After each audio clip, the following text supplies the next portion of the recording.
this bill, which is an act to provide for the variation of certain duties and taxes and to introduce provisions of a fiscal nature and for other related matters. Mr. Deputy Speaker, before I get into my speech, I'd like to address some of the issues that were raised by the contributors so far in the debate. And I would like for the record just to state that the member for Port of Spain North, St. Anne's West, did indicate that expenditure was reduced based on the budget for 2015-16, but he did not say, however, that there were no job losses. I want to put that on record because the Minister of Labour herself is on record as saying that, yes, there were job losses, and I want to just put that into context because around the world, Mr. Deputy Speaker, based on the global economic situation, there have been job losses. And I want to just reference, for example, in Barbados in 2014, the government of Barbados announced that they would be going through a phased reduction of public sector jobs by 3,000 people. I want to also reference that Microsoft, the giant, software giant, in 2015 also announced a reduction in jobs by 7,800 persons. Oil companies worldwide, between 2014 and 2016, jobs were lost in the order of 351,410. So I want to place into context the fact that there have been job losses in Trinidad and Tobago, and I want to actually commend the government of the PNM government for being able to ensure that we are guided through this process without any massive job loss in the public sector, and I think that is worth commending. So, as we move on, Madam Speaker, I want to also say that the member for Tabaquite did give us quite a long spiel on gambling, and it is commendable that the member is offering this advice with respect to where we should collect taxes with respect to gambling and so on.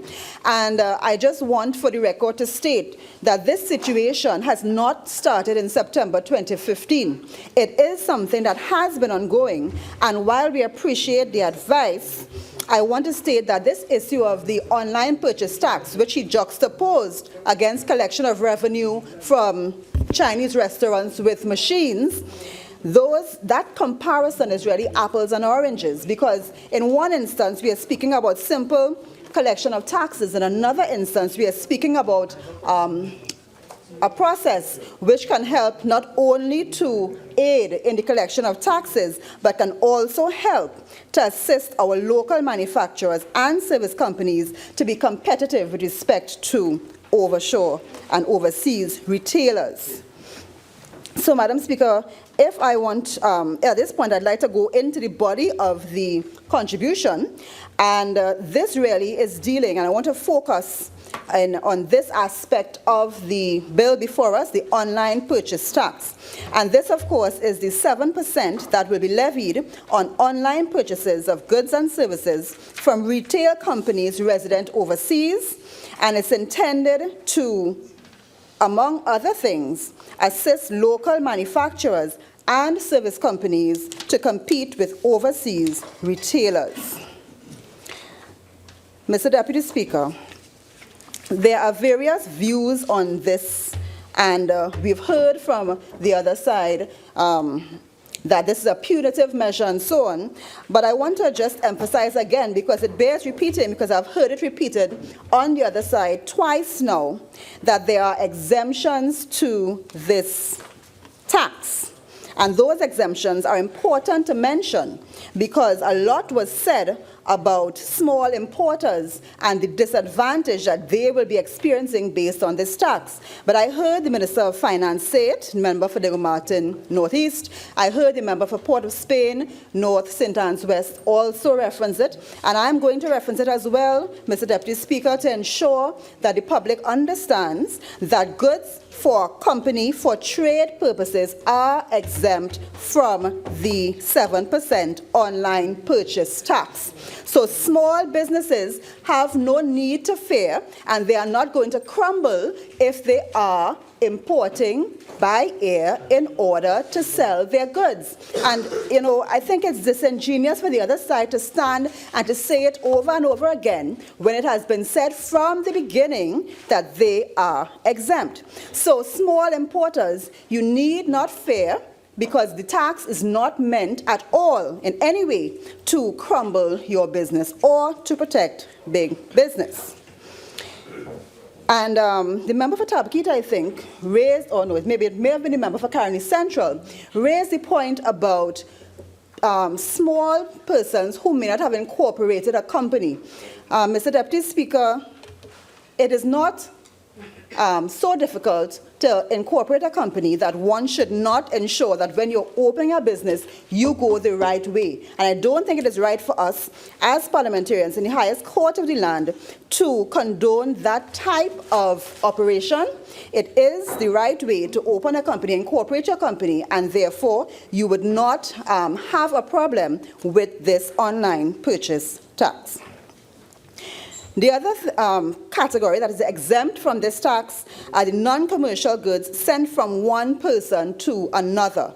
So, for example, Mr. Deputy Speaker, if you have relatives or friends in foreign countries and they send you a gift by air freight, that gift is not attracting the 7% tax. It is specifically for things that are bought on a personal nature from an online retailer. So the member for Tabakeet who referenced a gift that your family sends you, you can receive your gift that is not affected by the online purchase tax. In addition to that, Mr. Deputy Speaker, goods from overseas which arrive by sea are not a part of this category that will be taxed. So, for example, barrels that have been around since before I was around, and that is the usual method by which those in the lower income strata get their goods from overseas, get their families send them things.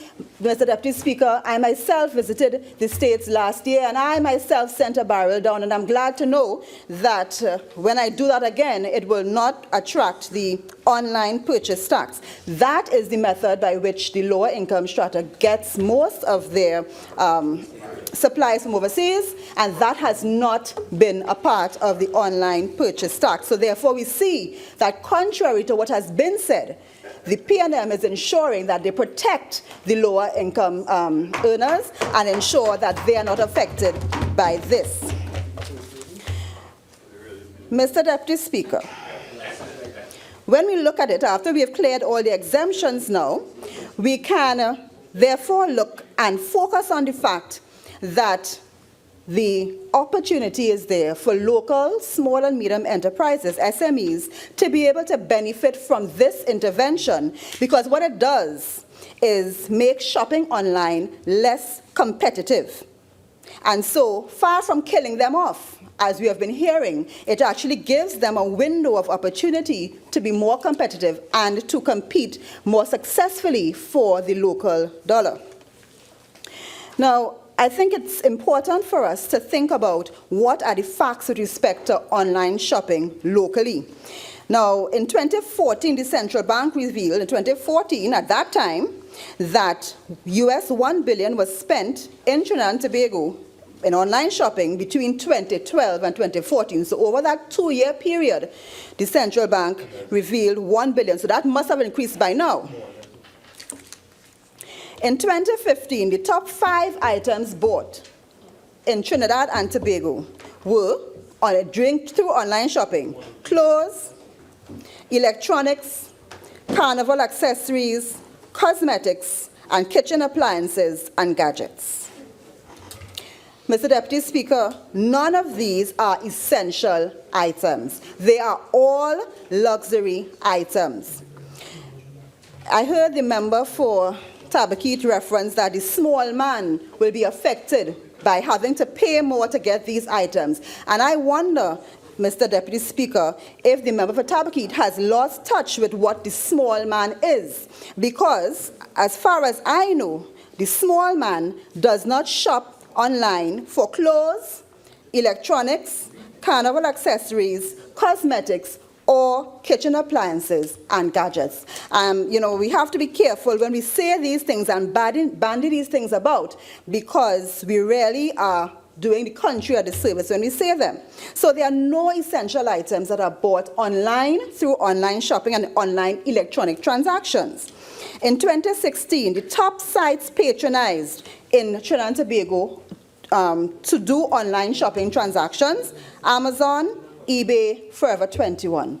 As far as I know, there's no flour, rice, sugar sold by these businesses, and therefore, again, no essential items are being sold by these areas. So therefore, this issue of the small man being affected, I want to say that we have to put that to rest. These are luxury items being bought by persons with enough disposable income, to have a credit card. Now, between the years 2012 and 2015, the number of credit cards, and this is the Central Bank website giving this information, the number of credit cards in Trinidad and Tobago, 173,000 in 2012, 215,000 in 2015. So we have an increase of 13 to 16.5% of the population using credit cards in Trinidad and Tobago. Again, small population, small strata, but we see that increase, and therefore the potential for the upsurge in online shopping is there, with all of the effects that go with it. Now, if we take a look, Mr. Deputy Speaker, at the effect of online shopping on local businesses, then I think that is where we hone in and we understand why we need to make online shopping less competitive to give our local businesses and small and medium enterprises a chance. It is important to us because in 2014, statistics showed that 85% of local businesses are small and medium enterprises in Trinidad and Tobago, and 200,000 persons are employed in small and medium enterprises in Trinidad and Tobago. So it is important to us to understand how online shopping affects our small and medium enterprises, as it employs so many people in this country. The member for Diego Martin Northeast would have referenced the issue that Carib had, and the Carib gave with respect to international competition being given by the potential or the alleged dumping of beer in Trinidad and Tobago, and the fact that a large company like Carib is having a deleterious effect on them. And the member for Port of Spain North, St. Anne's West also would have referenced that there is the precedence for online purchase taxing happening in Argentina, in Brazil, at much higher levels than have been suggested in Trinidad and Tobago in some cases. In Canada in 2015, Mr. Deputy Speaker, 64% of retailers identified online shopping as one of the main challenges to their success as a going concern. They identified $2 out of $3 online going to U.S. retailers. This is in Canada. $2 out of $3 spent online going to U.S. retailers. A reduction in the money circulating locally by 32% based on the fact that online shopping was rising in precedence. And so, what they also identified is that small and medium enterprises were at the greatest risk of decline based on the increase in online shopping. Another study done in India, in one of the cities in India, with a population close to Trinidad and Tobago's, also identifies the same trend, that retailers are having a great difficulty competing with online shopping because they can't compete with the low prices in some cases by these large corporations. They can't compete with the variety given online, and so they are also having difficulty being able to sustain themselves. There was an article in Forbes magazine in 2015, Mr. Deputy Speaker, which was titled, "The Shopping Malls Really Are Being Killed by Online Shopping." And again, the author went to great pains to describe the effect on retail and small and medium enterprises by the online shopping rise.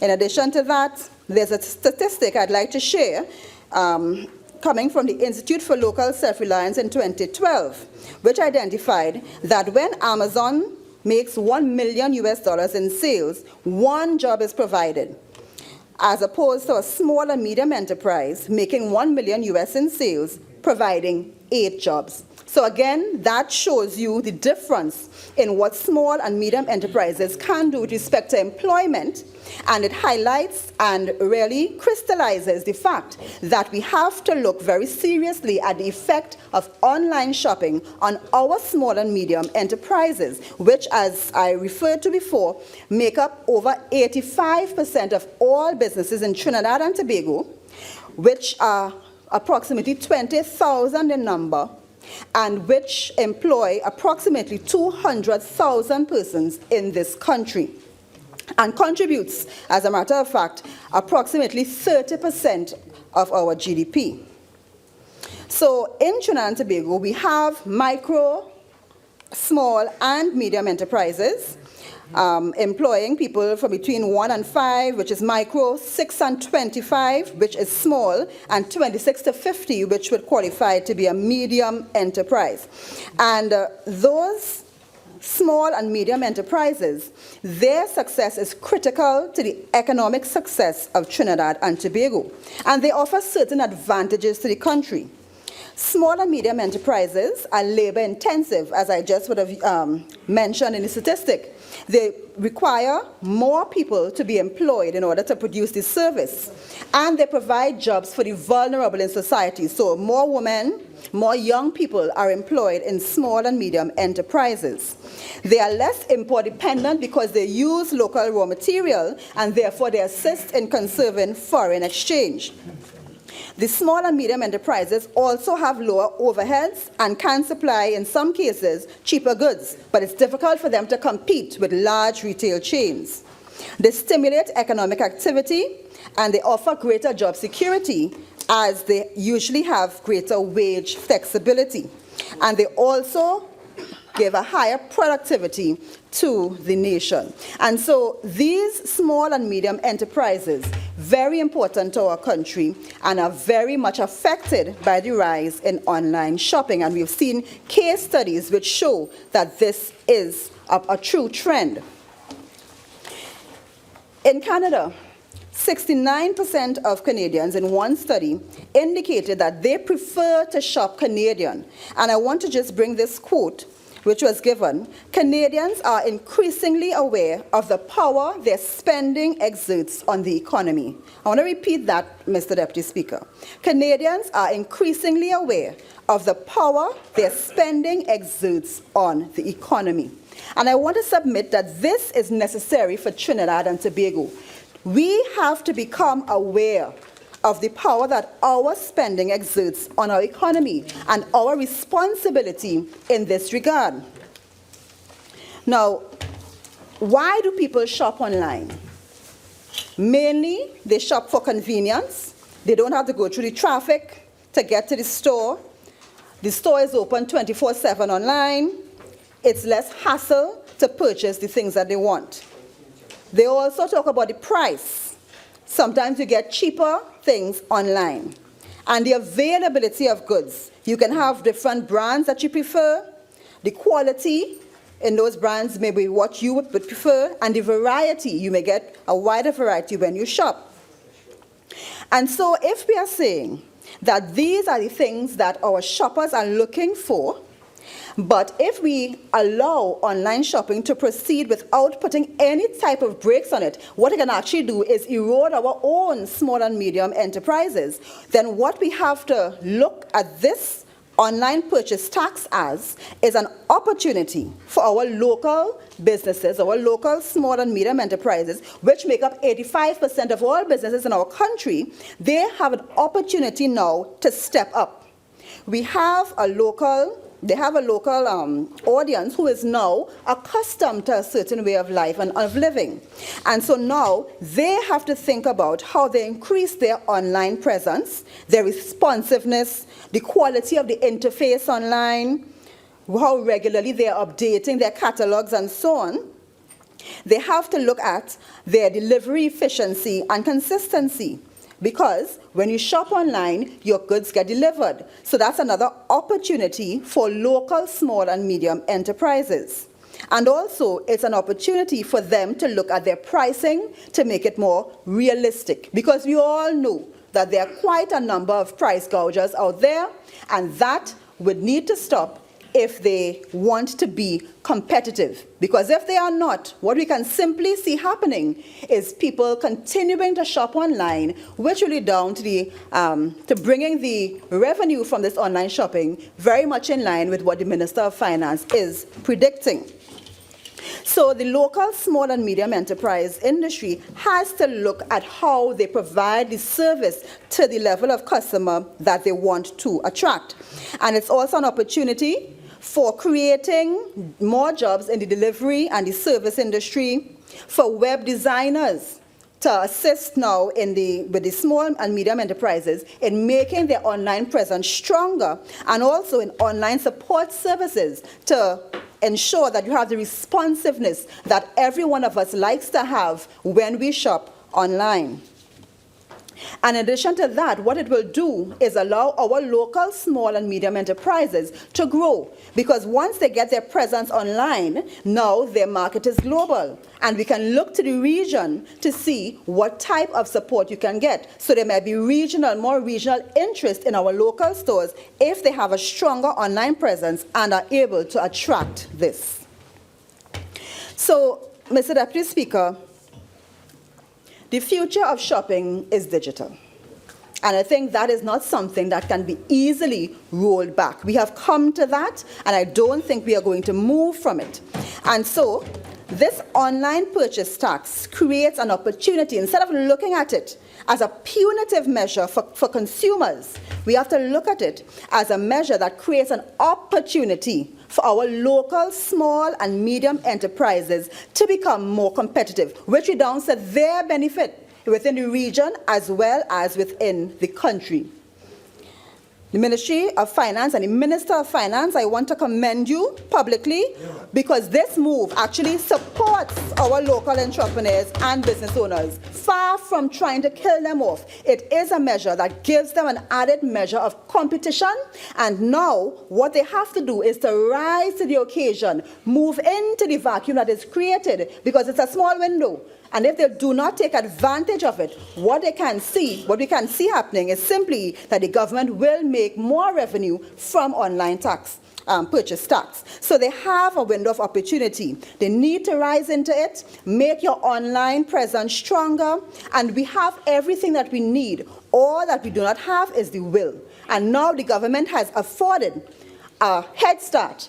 So there's a reason now for consumers to look local. So therefore, our local small and medium enterprises, this is a chance to step up and take advantage of the head start given to you by the government of Trinidad and Tobago. And us as local consumers, shoppers, we have a responsibility as well to support our local enterprises, to buy local. We have, I know we have a lot of ads on the radio and the TV about buying local, but this is a chance for us, as they have done in Canada, to recognize that we have a part to play in supporting our local industry. We have 200,000 people employed in small and medium enterprises, and therefore we need to ensure that we support our local enterprises so that they can grow and we can ensure that our citizens remain employed. So, Mr. Deputy Speaker, we all have to do our part. The government has done its part, and this is not a punitive measure. This should not be seen as a disadvantage, rather an opportunity for our small and medium enterprises to grow, and an opportunity for us as patriotic citizens to support our local enterprises to the benefit of all of us in Trinidad and Tobago. Mr. Deputy Speaker, with these few words, I thank you. I recognize the member for Naparima. Thank you, Mr. Deputy Speaker. I seek your guidance under Section 4410 to refer to my standing orders 4410 to refer to my document. Thank you very much. Well, I'll start, as I always do, by quoting from the book of Scripture, 2 Peter, verse 1 to 10, and it says, "But false prophets also arise among the people, just as there will be false teachers among you who will secretly bring in destructive heresies. And in their greed they will exploit you with false words." And I say that, Mr. Deputy Speaker, in the context of the elections last night, in which, surprisingly, Hillary Clinton lost the election, and we are now have to deal with a situation where we have President Donald Trump. But what that elections told us, and it is important as we discuss these tax and spend measures, is that globalization is creating increased inequality in societies. It is what Donald Trump, and I hate to quote Donald Trump, what he calls a rigged system that operates in the interests of the wealthy, the 1%, and to the disadvantage of the majority. And he spoke about a society that is evolving, and this is happening in Europe. It happened with Brexit. It happened in the United States. And I suspect that inexorably we are heading to a direction where sooner or later we will have a day of reckoning in our society. We have reached a stage where young people, our millennials, they feel that this society doesn't operate for them. And some are even asking the question whether the education that they got under GATE, that they got under the UNC, is worth the while, and whether they should at all even think about tertiary education. And when I speak about this budget, Madam Speaker, I would not go into detail, this statement. I wouldn't go into the details of the bills we are looking at. I think my government saving bonds, Income Tax Act, corporation tax, miscellaneous tax, etc., except to say that the Honourable Member for Port of Spain North, St. Anne's West, quoted some tax rates in other countries. And my information is that, and I'll just give an example, the income tax in the United States, the top marginal corporate tax rate is 39%. I am advised that by region, Europe has the lowest average corporate tax at 18.7%. And worldwide, the worldwide average corporation tax rate has declined since 2003 from 30% to 22.9%. And so every region in the world has seen a decline in its average corporate tax rate in the past 12 years. So what is happening is that we do not understand the architecture which says that if we increase our corporation tax rates, in this era when businesses can move easily from one country to another, the more we increase our tax rates, the less competitive becomes our economy and less as a destination for investments.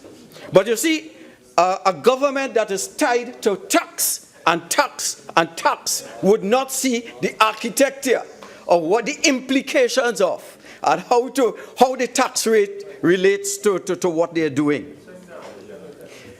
Mr. Deputy Speaker, never in the history of Trinidad and Tobago has so much damage been inflicted on so many citizens in such a short time by so few on that side. But I would like to, in the context of this tax and spend, because I'm not all I see, as I say before, in the context of, and I'm a student of Lloyd Best, is the arithmetic of you have a fiscal gap and you have to narrow that gap, and you either tax the citizenry or you reduce expenditure. And that bears all the hallmarks of external, exogenous advice that comes to Trinidad and Tobago. I'd like to quote from a document that was written by the founder of that party, and it says the article is Massa Day Done, and he says, as Eric Williams, as he spoke, and it was printed by Balize House, and he said that as we are independent, we have to look for local solutions to our problems. We do not look to institutions like the IMF, and he admonished our society that Massa they done, unless he indicated that he was not talking about race. He said, I will now make clear what Eric Williams meant when he spoke. He said, Massa is a phenomenon, a symbol of a bygone age. In other words, it represents a philosophy that outside views are more important than internally generated solutions. Massa was a symbol of a plantation economy where our resources are not used for our benefit, where our destiny are not in our hands. Our destiny resides elsewhere, decisions made elsewhere, in their own interest, and we adopt it. When we look at the IMF, Mr. Deputy Speaker, in the context of the ingredients of what we are discussing here today, we see that this operates not for us. And the genesis of this does not arise locally. He said, Massa welcomed political dependence so long as it guaranteed economic dependence of his workers. And it was based on that, that is what I'm seeing here today. I'm seeing here today that we are not operating in the interest of Trinidad and Tobago. We are operating on an IMF prescription, whether we like it or not. That is what we have here today. And what are the prescriptions? Tax everything that you can find without a philosophy that you'll tax those things that are not generating income, that are not generating employment, that are not generating revenues. We just lambash, tax everybody. We reduce subventions. And we have seen that. We have reduced subventions to the petroleum subsidy, petroleums and diesel, etc.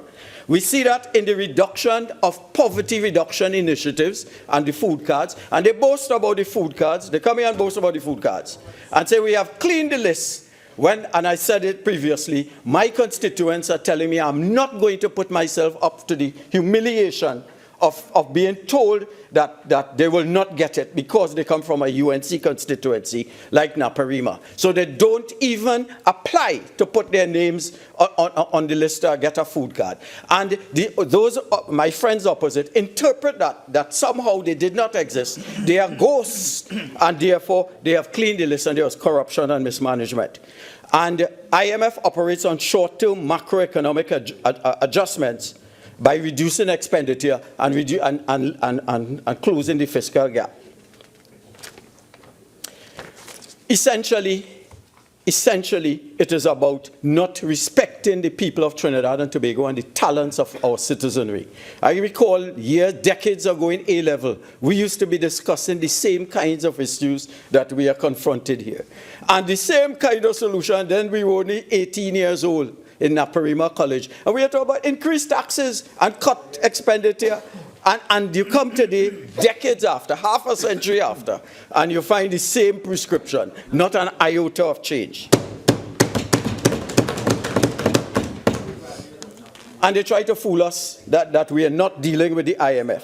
The Prime Minister sought to clarify during the post-cabinet press briefing last Thursday, saying that the IMF presence is part of an Article 4 and it's part of regular consultation. That government's decisions are not singular, they are options, and that government would choose to do what is best with the limited resources. And the question I ask is, who is benefiting from the decisions we have? Who in this country feels better off today after we have had 14 months of a PNM government? Who feels safer? Antoine. And as my colleague from Tabakit said, citizens do not mind paying taxes. Two things they ask: some light at the end of the tunnel, so that people can see that this is a present situation, but we won't face that forever. And secondly, they wish to see that their money is being spent in an area that is beneficial to the society. There is no problem with borrowing money and no problem with taxes if you invest that money to create new jobs and new investments so that we can have a cycle of growth and development ultimately. It has reached a point where the most die-hard PNM supporters can say that they feel as as if they're not better off today.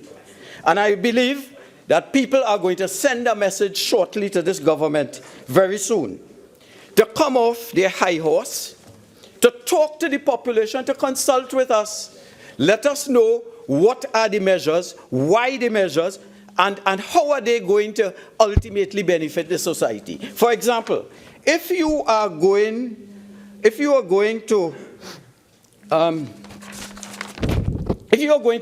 put an air freight tax, a 7% tax, the question arises, is this applicable to everyone? I have friends who are disabled. They must buy things from abroad because the things are expensive locally. For example, a catheter, I'm told, is worth $150 in Trinidad. They can buy it abroad for $3 US. And the question is, they need to use 2 per day.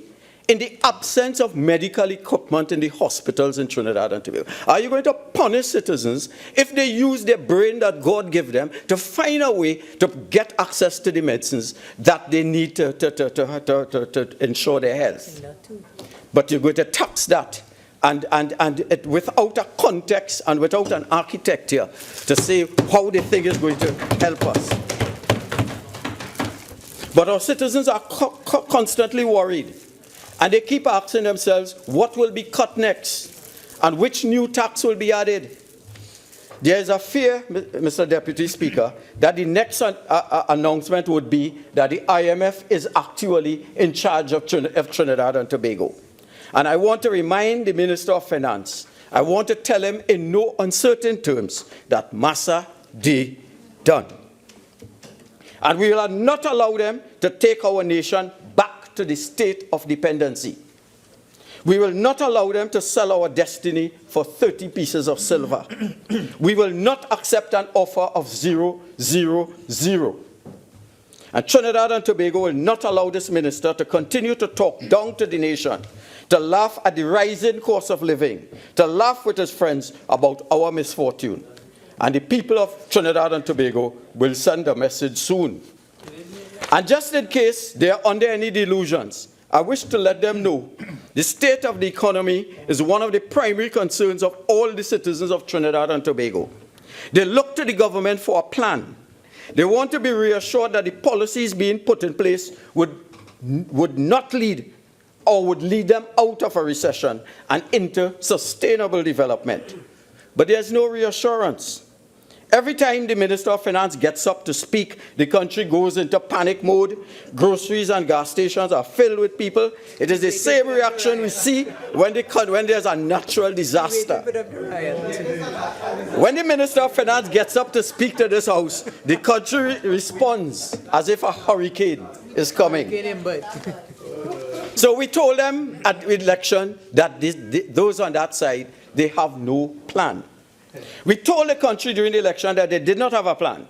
What could have been dismissed then as campaign rhetoric cannot so easily be dismissed today.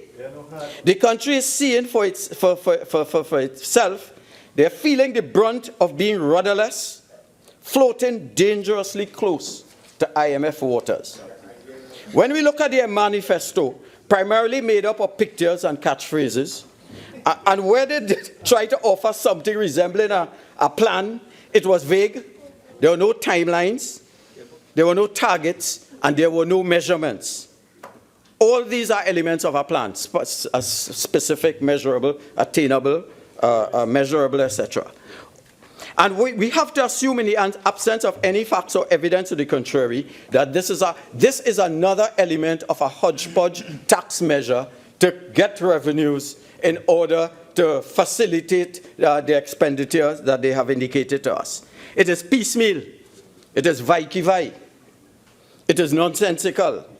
It is a primary school approach because their interest was primarily to get into government, not to provide an architecture to make us a first world country. Sounds like fraud. It was evident in the many budgets presented by this Minister of Finance, and it is evident today that all this minister knows is to tax and spend, taxing our citizens straight into poverty Since September 2015, the PNM has, and these are just examples of the arithmetic by which we are governed. They have proposed to freeze public servants' wages. They have increased gas prices 3 times and may increase it more depending on whether or not we riot. They have added VAT to more food items. They have added taxes on online purchases. They have increased tax on luxury motor vehicles. They have proposed the reintroduction of the property tax. They have increased the business levy. They have increased the green fund. They have increased taxes on alcohol and cigarettes. And nobody's saying anything is wrong with taxing alcohol and cigarettes. But put it in the context of an overall plan of health, a plan of health and wellness of the citizenry, and show how this tax could reduce usage, if at all it will, because we are talking about goods coming in under the radar, the customs radar, etc. But show us how, so it would make sense. It is not just a tax put on 2 items because you need revenues. It is a tax put to help our citizens and reduce our health expenditures. And they have proposed new gaming and gambling taxes. If the citizens were to add up how much this PNM government is costing them, the minister knows why he spoke about rats. He knows what he is doing to the population. If the Prime Minister allows him to continue, we would have an entire generation of Trinidadians and Tobagonians weighed down by their lack of foresight and planning. Mr. Deputy Speaker, I see no forward thinking, no succession planning, no developmental plan, no use of brains, no innovation, no creativity. You read this and it is déjà vu. We went this way before. We taxed our way into poverty. As we tax, people spend less, the revenues shrink, and we go to a downward spiral towards the Haitianization of our economy. A coherent and visible economic strategy is a necessity, not a luxury. We will certainly not benefit from random announcements about government having no money. So therefore you are introducing another tax. Difficult economic times present an opportunity for innovation, where we can take stock of what we have and find the best way to use our resources. The time for politics and gimmickry is over. It is time for government to show the country what they are made of. And Mr. Deputy Speaker, if they do not possess the aptitude or skills necessary to do what needs to be done for the country, they need to step aside and let those who can take charge. I have not been impressed by a single thing this Minister of Finance has brought to the House. I have not heard anything yet that I could take comfort in and say that this country will eventually reap and benefit from this policy. I have not heard it, and neither has the country. And that is why there is panic and pandemonium every time he speaks. We heard nothing innovative, nothing new, nothing inspiring, nothing that will change our course, nothing that will give us hope. We ask the question, where are the ideas? You had 5 years in opposition. What did you do in those 5 years beside inventing allegations, inventing emails, and trying your best to become the government? You told us that you're red and ready, and now your members are red and hungry. Would it not have been prudent to spend some time thinking about what you would do when you came into government? And now you are here, you are grappling, pandering to the IMF. As one of my colleagues said before, you have subcontracted, you have outsourced the management of the economy to the IMF. The late Lloyd Best would speak about the algebra and arithmetic. The algebra was universalistic and transcendental generality, whereas the arithmetic was particularistic. I do not know if the country truly appreciated the genius that he was, but he spoke about the need for the two. And all we have here today is the arithmetic. And even that is not adding up. And we need money, so we tax and we borrow. And we asked, Mr. Deputy Speaker, I'm very disheartened that I still have to be asking the question, where's the algebra, where's the planning, where's the silver lining, what is the philosophical underpinning that guides the kind of tax that we have, what is the plan, and where it is. Mr. Deputy Speaker, our time and effort would be better spent discussing the merits of ideas to take us forward in this new era, into a period of innovation, where we harness our resources and we move our country forward. But we cannot do that.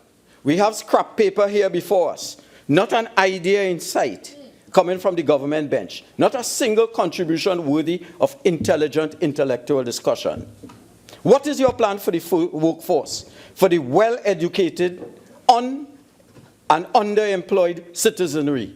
What is your plan for short, medium, and long-term diversification? Give us one idea other than sandals that speaks to a diversification that makes sense. Now is not the time for you to be resurrecting previously rejected P&M ideas. We simply do not have the luxury of you running this country like OJTs. You told the country you had a plan, and once you got into power, you'll fix the problem, and we demand as citizens, fix the economic problem facing Trinidad and Tobago. Every time you come here, you give us some faulty arithmetic. Messages of doom and gloom followed by short-term plugs. You're treating the economic management of this country like a leaking roof, with the Minister of Finance running around with a bucket trying to collect water instead of coming up with a plan to fix the roof. The country deserves an algebra. This country of intelligent people, our greatest resource is our human resource. Do not come with arrogance and talk down to us. Not short of stature and short of intellect. They were giving you time, and now they're running out of patience. Because every time workers are retrenched or food prices go up, and you come here and articulate the problem with no accompanying solution, just tax bucket after tax bucket, the country gets more agitated. Parents want to know when they sacrifice and send their children to school that the hard work will pay off eventually.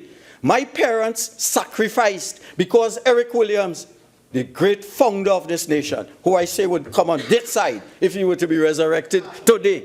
He said, the future of the nation lies in the book bags of the children, and therefore my parents sacrificed so that their children will inherit the kingdom.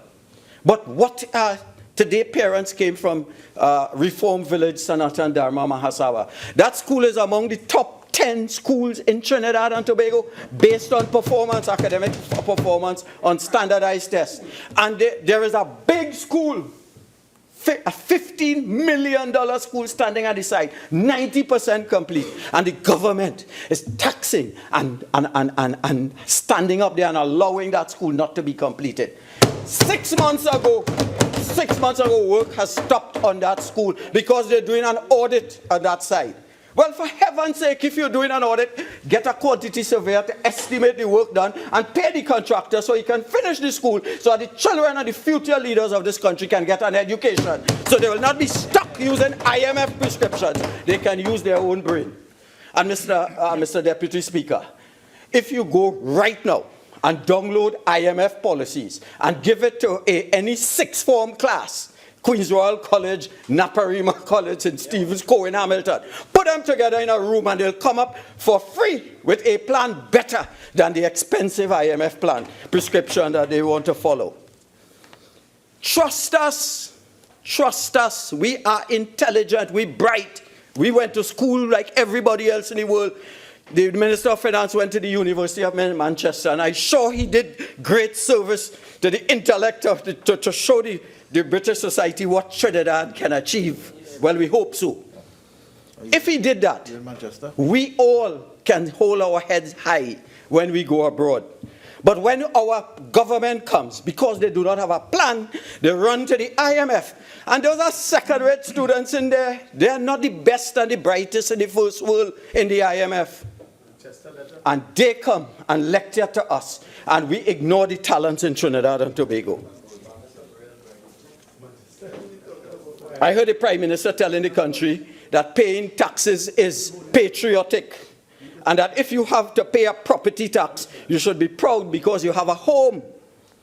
But what is the plan in place to help young professionals, that 25 to 40 age group, to become homeowners? That is the algebra.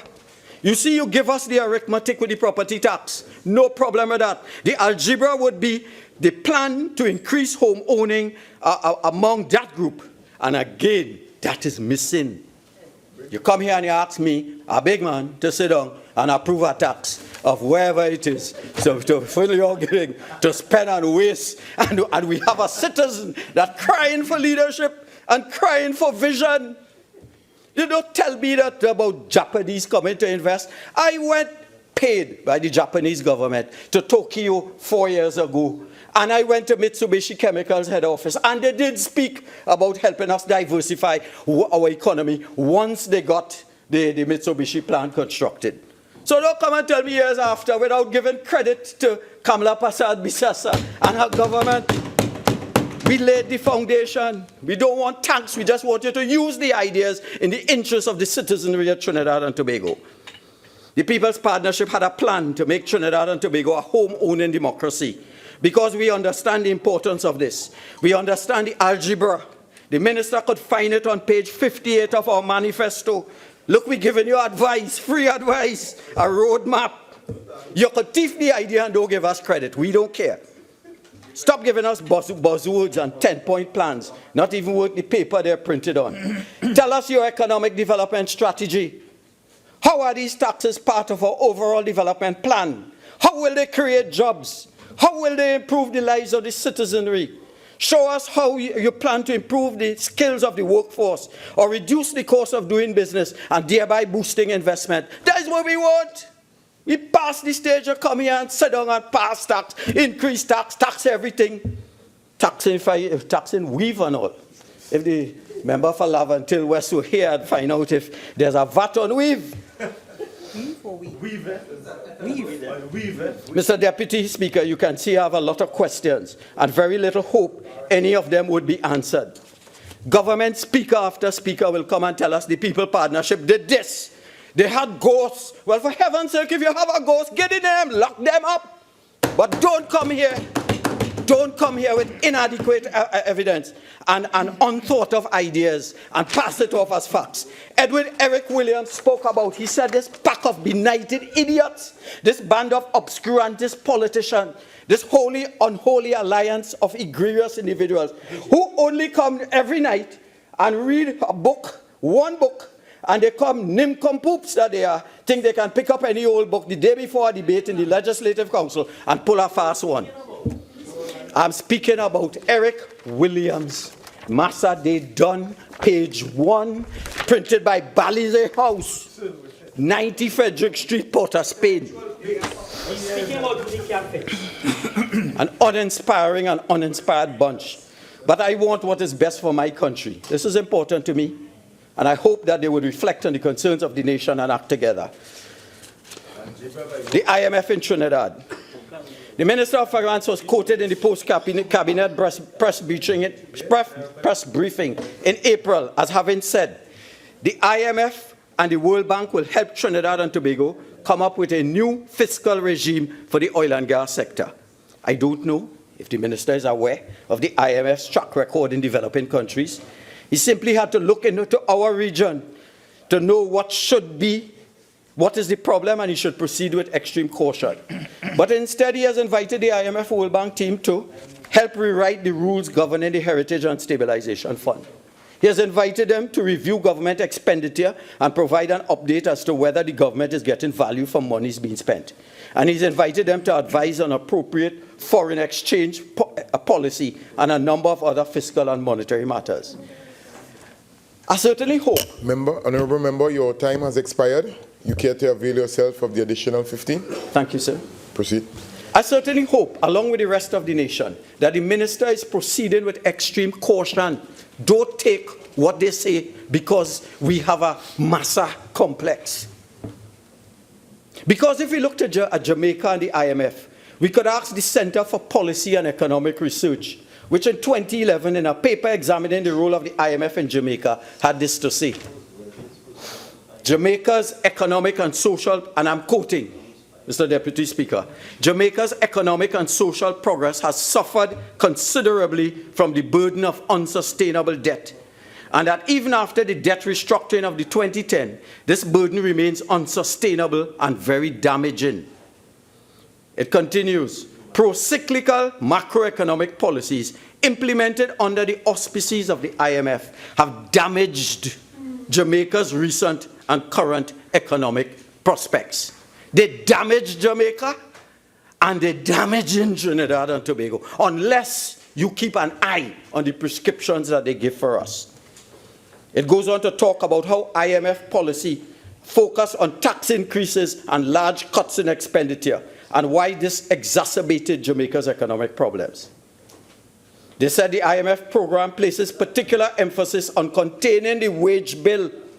000 comes to mind. And that this can have negative consequences for developing countries that need to increase spending on vital sectors such as health and education.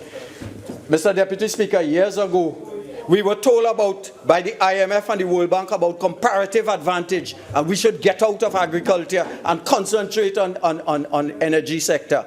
Only to realize 30 years after, when the prices of agricultural produce like milk and butter and meat went up, that we were caught in an import spiral and a foreign exchange hemorrhaging situation. In around 1980, 1982, Holstein cows were killed because they were deemed to be unimportant in the context of IMF prescribed solutions to our economic problem. They do not know what they're doing. It is the blind leading the blind. I caution them on that side. Do not uncritically take IMF prescriptions and use them on our society. A member of the Human Rights Advocacy Group speak out vociferously against the policies that the IMF and the World Bank implement in developing countries. Honourable members, at the lower end of the chamber, please, on both sides, please. So they're taking advice from people who suffer from the same lack of vision that they have. And that does not make sense.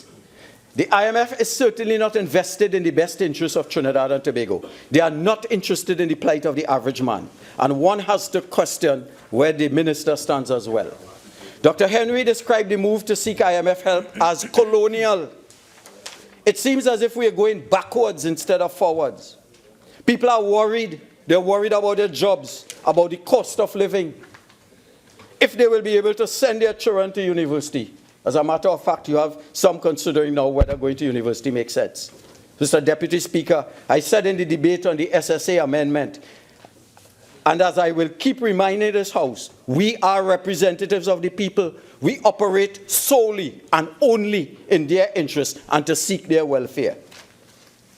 Every step must be measured, deliberate, purposeful towards a previously articulated end result. We have a tendency, Mr. Deputy Speaker, to look back 5 years and look 5 years forward. So they would want to tell us that 5 years of the last administration has caused all these problems, and that 5 years of their administration would lead to all the solutions. They feel as if they must say that. They cannot get out of the politics and the PNM mentality. Yet they want to talk about we in charge now. But I remind them that the Prime Minister, when he, 5 years ago, during the debate of our first mid-year review, they were singing a different tune.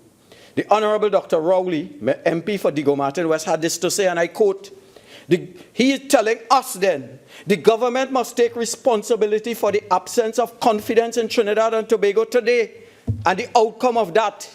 And no amount of blaming the PNM will change that. And he says, if the country was unhappy with the PNM, as they were on May 24, 2010, the PNM was fired, and new managers were hired, and he's talking about the PP government. The understanding was that these new managers will know how to use our materials and build a structure, but no. And we come here every day, Mr. Deputy Speaker, every day, and hear what the last government did. And we hear it with crocodile tails and false statements. Mr. Deputy Speaker, they come here and they give out all kinds of figures about salaries of lawyers that the PP government paid. Jad Ramdeen and others, how we paid. And years ago, in this honorable house, when then Senator Wade Mark asked a PNM Attorney General about the fees, exorbitant fees, paid to, I think, a PNM lawyer. I won't call his name. I think we know. We could go to the Hansard and find out. The then Attorney General, she said that she's not going to give out the figures because privacy trumps the public's right to know. And today, Mr. Deputy Speaker, they come unmindful of the history, unmindful of their principles and philosophy. They come every day and read figures. We don't know where that comes from, whether it's made up, whether it is invented, whether it is. And I would like to recommend to them, if you have hardcore evidence, bring it to the house. Don't bring suppositions. Don't bring hypotheses. Don't bring things you make up in your mind. Anybody could get up and say, there are 25 ghosts in this ministry and 45 instances of corruption. We passed that stage. There's a first world deliberation. Come with the evidence or shut up. Put up or shut up. I will not tolerate, Mr. Deputy Speaker, they besmirching our characters based on flimsy evidence. And let it go to the courts. We operate on the rule of law. We don't operate on old talk and standpipe talk thing. And Kamala, we had a plan, Mr. Deputy Speaker. As a matter of fact, we had many plans.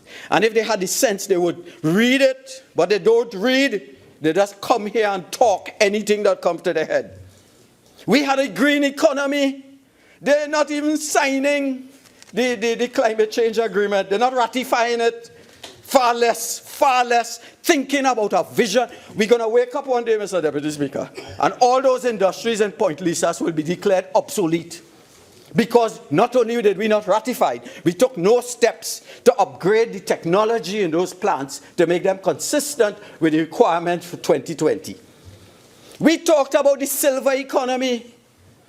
Man, there are endless jobs that could come out of the silver economy. We have citizens in the States, about 200,000, who were left Trinidad in the 1970s. And they want to come back. They want to die in Trinidad and Tobago. When they come back, the Minister of Finance has no plans to deal with those citizens desirous. I had a friend who came to Trinidad and he got very ill. And his relatives flew down. And they were trying to get him in a home, a senior citizen home. And they went throughout the length and breadth of the South Trinidad and could not find a single place consistent with the standards in Canada. That is an opportunity to create jobs. Don't come here and just tax and cut expenditure. Come here with ideas. I think the member for Tabakit threw out a number of ideas, but they wouldn't copy it because they know everything. Because great is the PNM, and the PNM shall prevail. And when we spoke about the blue, the green, I would like to tell the member for Moruga Tableland, based on his behavior, God don't like ugly. I'm talking behavior, sir. Address the chair, please. I'm talking behavior. And we intend on pursuing an industrial diversification policy. Mr. Deputy Speaker, standing order 48-4, please. About God don't like ugly to the member of Moruga. I overrule. Go ahead, Honourable Member for Naparima. Thank you very much. There shall come false prophets. Proceed, And they shall Honourable deceive. Member. Yeah. We intend, in terms of the green economy, these included biotechnology, information technology, high-tech manufacturing, pharmaceuticals, food production and processing, alternative energy, and third and fourth generation renewable energy industries, and a number of other initiatives which we listed in our manifesto. You use the money that we get from oil to leverage, to use it as a platform to create new industries, not to come here and tax and spend. And we have a situation. We have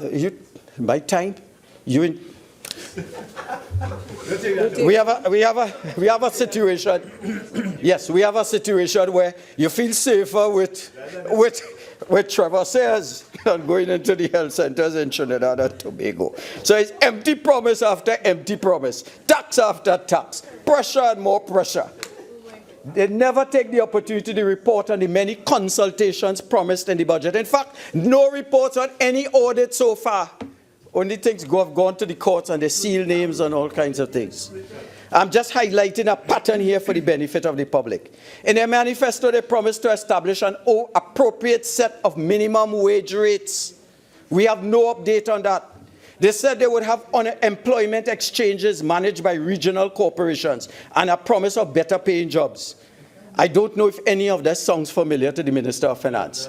Instead of hearing about plans to make better use of the workforce and improve employment conditions, we keep hearing our 10-point plans from them and bitter complaints from retrenched workers. I wonder sometimes they're not ashamed. Having promised so much and delivered so little, except more taxes and higher costs of living. Any Form 4 student could do that. You don't want to come here and fool us. Pressure, pressure, and more pressure. Punishment for the citizens. In conclusion, Mr. Deputy Speaker, there's a feeling in Trinidad and Tobago right now that we are living in uncertain times. There's an air of trepidation that is unmistakable. The country is undoubtedly worse off under this PNM government. The Minister of Finance has done nothing to alleviate the problems of the population. His effect is quite the opposite. The absence of a plan is clear and it's worrying. And when you add the IMF to this equation, Mr. Deputy Speaker, the country is justified in feeling that we're going nowhere. The economy is on a downward slide.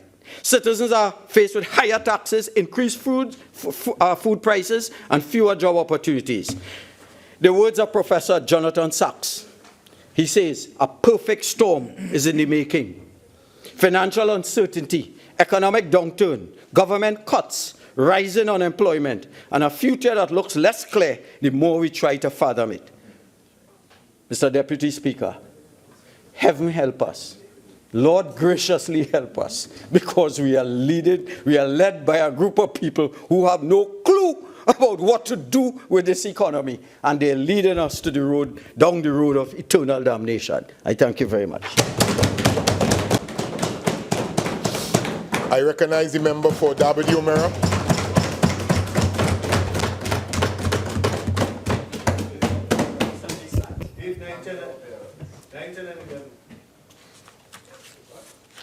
Mr. Deputy Speaker, I am thankful for the opportunity to address this Honourable House on this Finance No. 3 Bill 2016. The bill seeks to introduce and change measures dealing with saving bonds, income tax, corporate tax, miscellaneous taxes, and listening to my colleagues on the other side, they seem to be caught up and putting forward the idea that this government is only about borrowing and taxing. The previous speaker, the member from Naparima, seems to have gone down a road of the IMF with all sorts of insinuations and all pointing the population down a road that this government has no intention of carrying this lovely nation. Mr. Speaker, the government seeks to introduce our citizens to the idea, long treasured in our communities, of saving for the rainy day by introducing a savings bond and allowing the Minister of Finance to increase the amount of borrowing so that the government can begin to partnership with the people of Trinidad and Tobago by borrowing from the people and providing these very people with a better interest rate than the banks are presently giving, so that they can continue the process in our communities of saving. In our communities, and I come from, in the days they call behind the bridge or Israel River, now we look at this whole area as Lavantil, we have a culture of saving for the rainy day. That is, putting aside something, regardless of the situation that we are in. Knowing that when things get bad, we have something that we can draw on. I grew up in a community that had what we call susu. And a susu would be run by anybody in the community, and it dealt with a number of hands, and you paid sometimes weekly, fortnightly, monthly. You put aside a little bit, and eventually you would get a hand, and you could use the hand for a number of things, whether it is time for buy books for your children, sometimes for a wedding, sometimes to purchase material to fix your house, and so forth. So we, in our communities, are accustomed to putting aside a little bit for the rainy day. And we now have in our society a situation where this government found itself in, where the previous government, and I know Naparima do not want us to go back on what they did over the last 5 years, but in the last 5 years, all they did was spend. And whilst we have to borrow and tax to increase revenue, they dive into cash cows like the NGC and just utilize the money from the NGC for all different kinds of reasons, just to spend money. Now that is not the kind of community that we grew up in, where you just spend because you have it. We grew up in a community where you had susu hands and where you put aside for the rainy day so that you can deal with situations that come along. So in this situation where workers in this country are in receipt of lots of money from arrears, so they have liquid cash. So now the government is adducing a saving bond where the citizens can utilize some of those arrears of salaries and the different 50% bonds that is coming up to save for the rainy day and to develop a culture and keep the culture of saving rather than the culture of spending. So in partnership with the people, the government is now seeking to borrow from the people for the people. They have to say partnership. I know it's a word, a bad word in Trinidad and Tobago now. All right? But derogatory term. Derogatory term, as my friend said. So we're working with the people. Let me say we're working with the people. It shows that the government have confidence in the people of Trinidad and Tobago. Contrary to what my friend from Naparima said, we have confidence in the people of Trinidad and Tobago that they will understand what they have to do in hard times. And we are in hard times. And we've had hard times before. And yes, we have been in hard times in the past. So we are telling them, look, let's work together. Yeah, I won't use the word partnership. Let's work together. And we will borrow from you, and we will give you a better interest than the banks are giving, so that your money can grow. Make it real.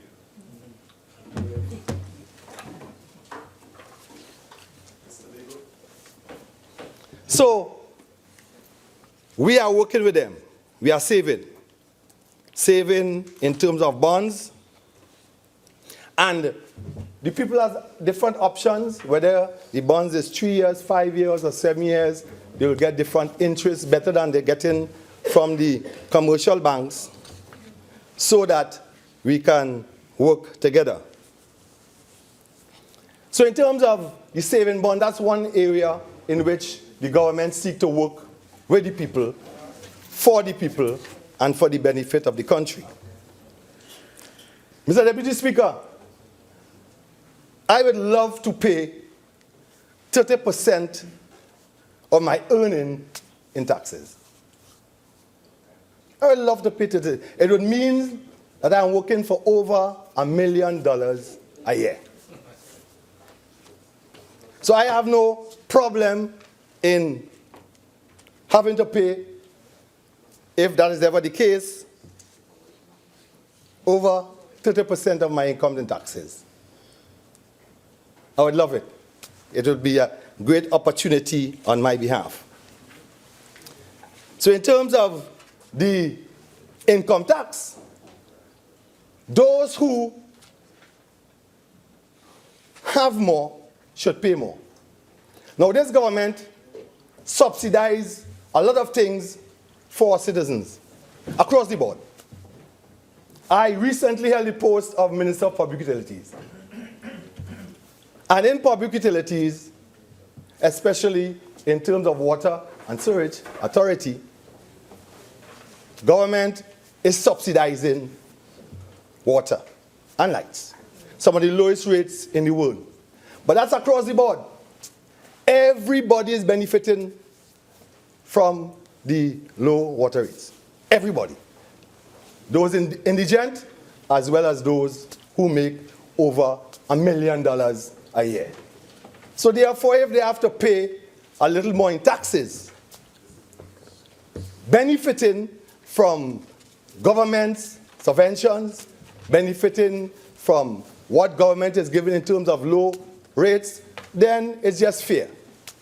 You are making more, then you should pay more. And those who are making less, obviously, should pay less. So I don't have a problem in terms of those who make over $1 million a year paying higher taxes. Now, a lot was said about the online tax. And of course, my colleagues on the other side love misinformation and love to throw things to the national community that they know is not correct. Now, I love sports. All my life I've been playing sport. I represented Trinity College, both in hockey and in soccer, as a young playing in intercol, both in hockey and in soccer. As a member of the Defense Force, I was a member of the Defense Force basketball team, one of the best basketball teams in the nation. And I actually played one game as the goalkeeper for the Defense Force football team. I was a goalkeeper. They didn't score on me. I have a 100% record. There was a game in Princeton, an exhibition game, and one of the goalkeepers got injured, and because there was a knockout game coming up shortly, they didn't want to risk the other goalkeeper, so they put me between the nets. And I knew I had the best defense in the country. Defense Force, so I wasn't worried. And I ended up goalless. No goals were scored on me. So I have a 100% record.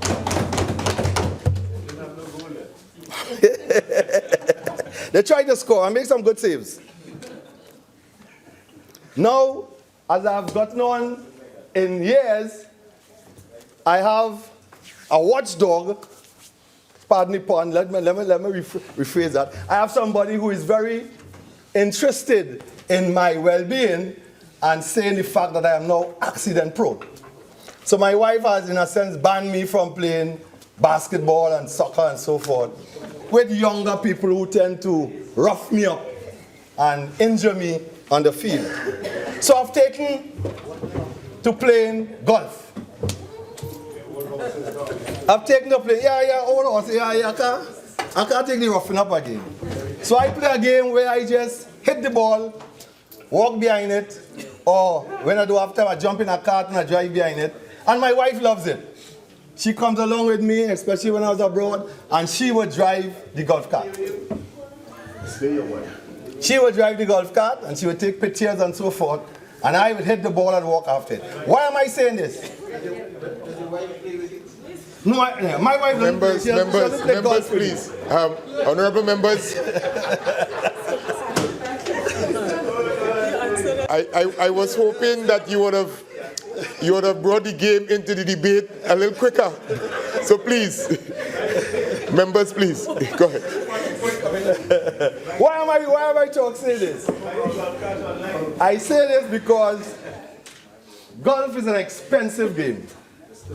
The balls are expensive, the clubs are expensive, and I use online shopping to buy my golf balls.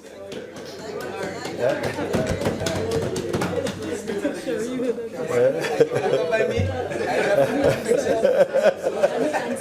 I played Millennium in Twin City. And if you know Millennium, it's lakes.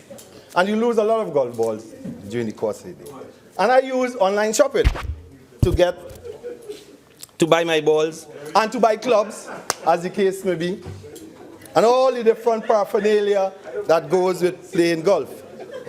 And what I love about it, and I love online shopping. What I love about the online shopping is that there is no traffic. You have no waiting in line. The products are a lot cheaper, and you have a wider variety. When I go on Amazon.com, I search all different types of, and I buy used balls.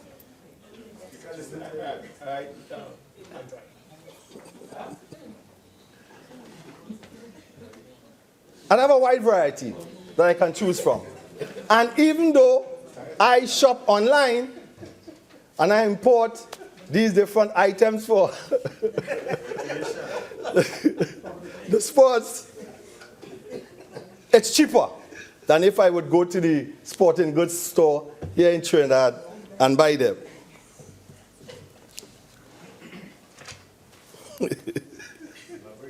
Now, listening to the member for Tabakit and also the member for Naparima and also Caroni Central, I get the impression that they're suffering from a tabanka. And if you don't know what a tabanka is something when you have lost in love. When you have lost a job, you can get tabanka too. There's no problem in losing a job and getting tabanka. But then, when you lose a job, you are just like the citizens of the country who are in hard times. So I'm going through some hard times. So when you have a tabanka, you tend to live in a world of coulda, shoulda, do this, do that. So the member for Tabakit, he coming up with all kind of ideas now. He was in government for 5 years. 5 years he sat down in government. That's one idea. No ideas. 3 months. And 3 months. Not one idea. Yeah, he got some extra time, Madam Speaker.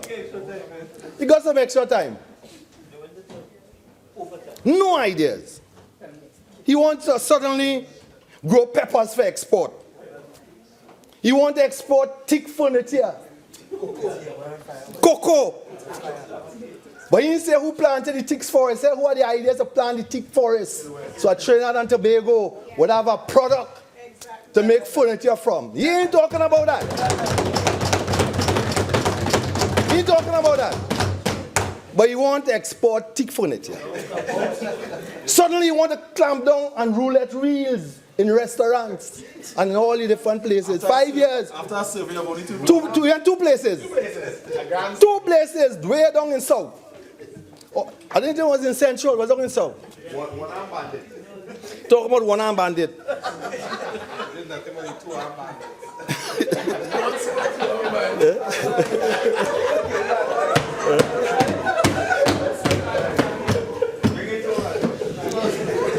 Members, well, I'm quite happy about the camaraderie. I would like us to remember where we are and conduct ourselves with proper decorum, please. Continue. He want to build credit unions. You think about members club. You're talking about suddenly about you have a concern about the gangs and drugs. Yet when they were in government, they destroy SORT and destroy the entire intelligence community of Trinidad and Tobago. Yeah. Suddenly you have a problem with everything. That sounds like you have a tabanka. The tabanka is suffering from. The member for Naparima have a tabanka with the IMF. How we...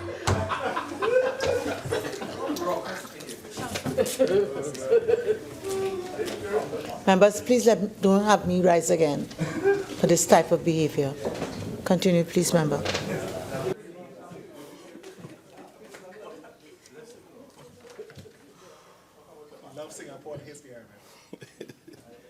The member Caroni Central only misinformation.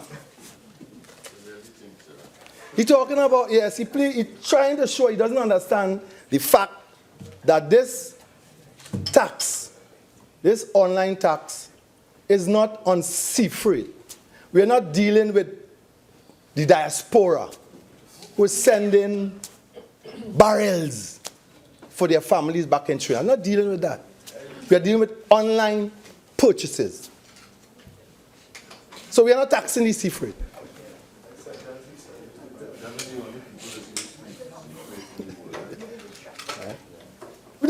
So we're not dealing, so just don't misinform the population as what is going on.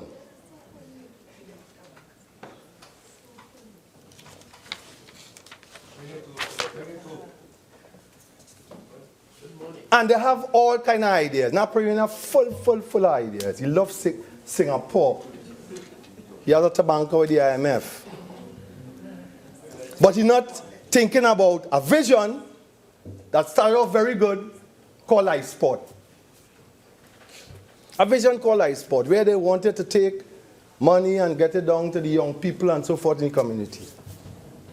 And it went from simple few $1 million to $420 million. And I'm from Dabadi-Omira. I represent the people of Dabadi-Omira. And what the Life Sport brought to Dabadi-Omira is death and destruction. Ground zero. That is what Life Sport brings. But it was a good vision. But the problem was the implementation of the vision. And that is what we had to deal with. That is what this government has inherited. Apart from the downturn in the economy, we have inherited a population who believe that money comes easy. Government could just give and give and give and give. And you have to do nothing for it. I walk my constituency and that way they're getting from them all the time. How easy it was when Anil was there. Anil had plenty money. Anil just used to run the bread. Run the bread. Yeah. Give, spend. Any and everybody had food card.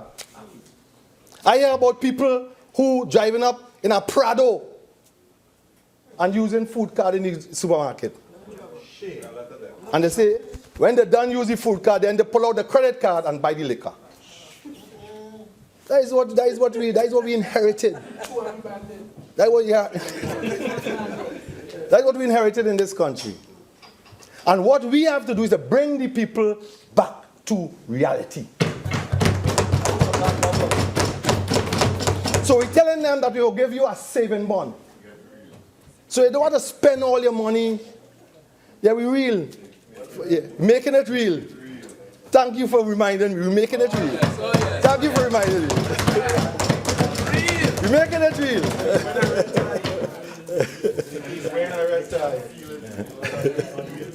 So we have to bring the people back to reality.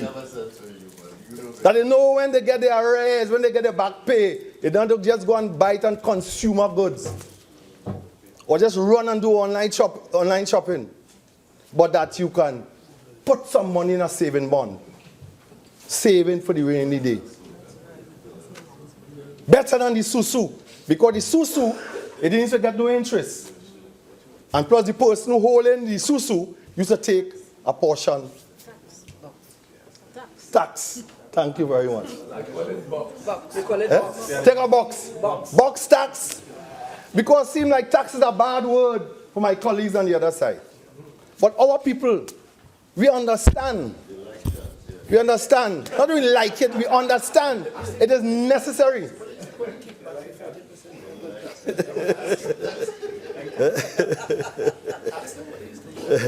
Well, I'm asking, what about the 40% kickback? Because I hear some people get a percentage, you know, other person who was not the 15% man. The 15% man. Wasn't that taxing? Wasn't that taxing the contractors? You like informal taxing. Informal. They don't like formal taxation. Formal taxation is a problem. So we are telling our people of this nation, we're making it real. Save. We're giving you saving bonds to save. We taxing you online, but not no exorbitant tax. Your online purchases will still be cheaper than purchasing it retail. And you have a wider variety to choose from in Amazon.com and the other stores online. It also tells our entrepreneurs in Trinidad and Tobago that you can get in the online business as well, so that you could be part of this entire online market. So we are working with the people. We are borrowing for the people for their benefit. And we are teaching the people that for you to be part of a first world country, you have to pay taxes. It's part of being a first world country. Not exorbitant as you, Mr. Member for Oropouche each. Excuse me, please. Members, maybe it was a little bit too much sugar, but the decorum after the suspension is intolerable. And I would like you all to abide by the standing orders, please. Member for David-O'Meara. So we are teaching our people to be responsible. That's right. That's right. And I'm sure that the member for Caroni Central has done his reading, understand the social contract between the citizen and the state. And the citizens pay their taxes and the state provide for them the amenities, security, schools, education, health. And yes, a lot of these institutions are not what they ought to be. But we are working on it. We are working on it. So they get better health care, better education, better housing, better roads. We are working on it. But we at the same time, we are telling you, save for the rainy day. So we ain't going on the road that I see that the member for Tabaquit want to carry us with one-eyed bandit and suddenly know about taxing all these things and so forth and the other. So we are working with the people so that we can build a better Trinidad and Tobago. Thank you, Madam Speaker. Member for Caroni East. Thank you very much, Madam Speaker. It's nice to see that the member for Gadsby-Dolly presentation decided to bring some comic relief to the Parliament this afternoon, this evening. And it was nice, it was very refreshing to see that he was purchasing his balls online in an attempt to get the balls cheaper, particularly the golf balls. We have a very lovely brigadier and a member for Gadsby-Dolly. We wish him well in his new position without any troops. the brigadier without any troops, a brigadier without a command. Sounded better from the back line. So we wish him well in his sporting career in the Gulf Member as for well. Couva South. Madam Speaker? Yeah. Member for Couva South. Yes, ma'am. Kindly listen in silence, please, or if you speak in undertones. Continue, please, Member for Caroni. Yeah, thank you. Madam Speaker, the bill that has been brought here by the Honourable Minister of Finance, Finance Bill number 3, is now the 5th piece of legislation that the Minister of Finance has brought in terms of the financial situation in Trinidad and Tobago and what he is doing now in terms of trying to raise revenue and balance the revenue versus expenditure. We had 2 budget presentations, a midterm presentation for in terms of reallocation of funding. We have this finance bill number 3, and we had a finance bill in early 2016 as well. So this is the 5th. But I want to ask the Minister of Finance if he really believes that the people of Trinidad and Tobago have an appreciation, or even this Parliament, have an appreciation and an understanding, a clear understanding of what our economic and financial situation is as a country at the moment. So after 14 months, the people are left wondering where we are. You hear the intelligentsia of the finance professionals still remain confused because the Minister of Finance has not brought to the Parliament and has not told the population what the true state of finance is. We don't know how much we have borrowed. We don't know how much we owe.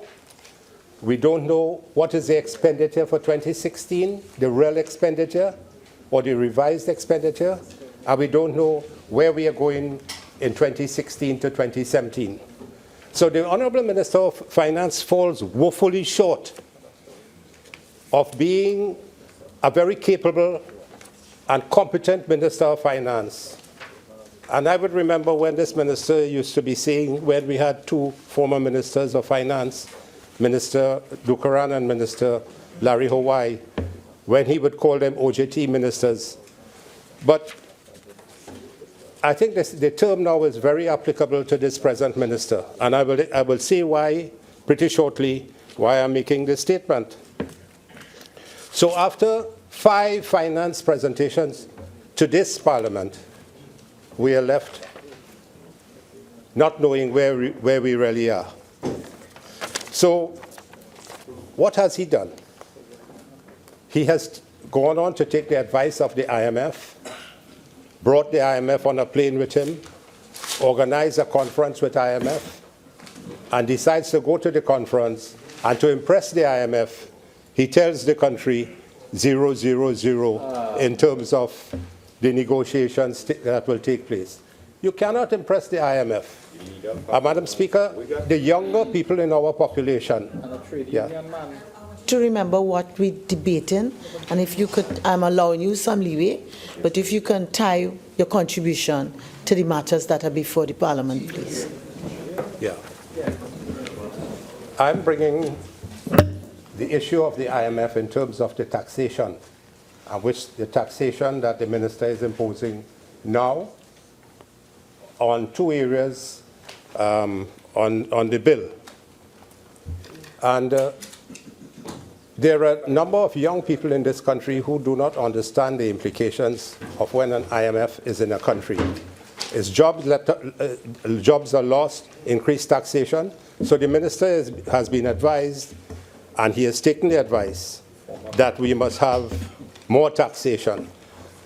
And these taxes that he is now bringing on, that he has now he intended to bring on when this is completed, we would have experienced a number of taxation measures. We had the increase in VAT of 7,000 food items to 12.5%. We had the unemployment debt relief, unemployment relief fund that they increased 300%. We had fuel prices increasing 3 times. We had the green fund increased by 300%. And they're now speaking about property tax, which I'll come to, a 7% online tax, which my colleagues discussed, I wouldn't go there again. The personal tax of an increase of 5% on chargeable income above 1 million, and the increase in corporation tax of 5% above the 25% on profits more than $1 million by any corporation. In addition, the alcohol and tobacco tax. So this country has witnessed, since this Minister of Finance has come on, tax, tax, tax, tax all the time. And he has not indicated what he is doing with the money that he's receiving and how he's going to spend it. And just a while ago in his contribution earlier this afternoon, he spoke about income equality. He spoke about a conference designed to address the challenges facing TT, which was with the IMF. He spoke about spreading the burden of adjustment, widening the tax base. Madam Speaker, this country knows now that the burden of adjustment has been spread not to the upper class, but the lower socioeconomic group and the working poor. There is now an erosion of the middle class of the society, or the middle income grouping. So what we have witnessed is just taxation, taxation, taxation, and the abject poverty now that people are finding themselves without jobs and unable to meet the rising cost of living and unable to sustain a decent livelihood. And this is what is happening in this country. In addition, we know what has happened in terms of, although he's receiving all this tax, there are no textbooks for the children, no laptops for the children, no life fund for the children, no school feeding program, the health centers are closed, construction in schools have stopped. Over 78 schools were under construction, owing millions to contractors. Murders and kidnapping worsening, no pharmaceuticals, no CDAP drugs, and people are dying, waiting for surgery, going into hospitals and leaving almost dead. Madam Speaker, the issue of the bond, I come direct to that issue now, the bond issue. So when the Minister is speaking about tax adjustment and spreading the burden, we know that the burden of adjustment is only on the poor people of Trinidad and Tobago, and they are really suffering at the moment. It is undeniable that the poor, their standard of living is becoming worse, and the middle income group is losing their identity and ability to meet their commitments. So this revision of the Taxes Order 2016, which the Minister brought today, including a corporation tax, and he spoke about an innovative program of tax amnesty. That tax amnesty is a copycat of what Minister Dukaran had brought in when he was Minister of Finance. So if the Minister of Finance now wants to take credit to say that that is innovative on his part, that is just a copycat of what the previous minister had done, Minister Dukaran. What? It was done before and finished. Yeah. All right.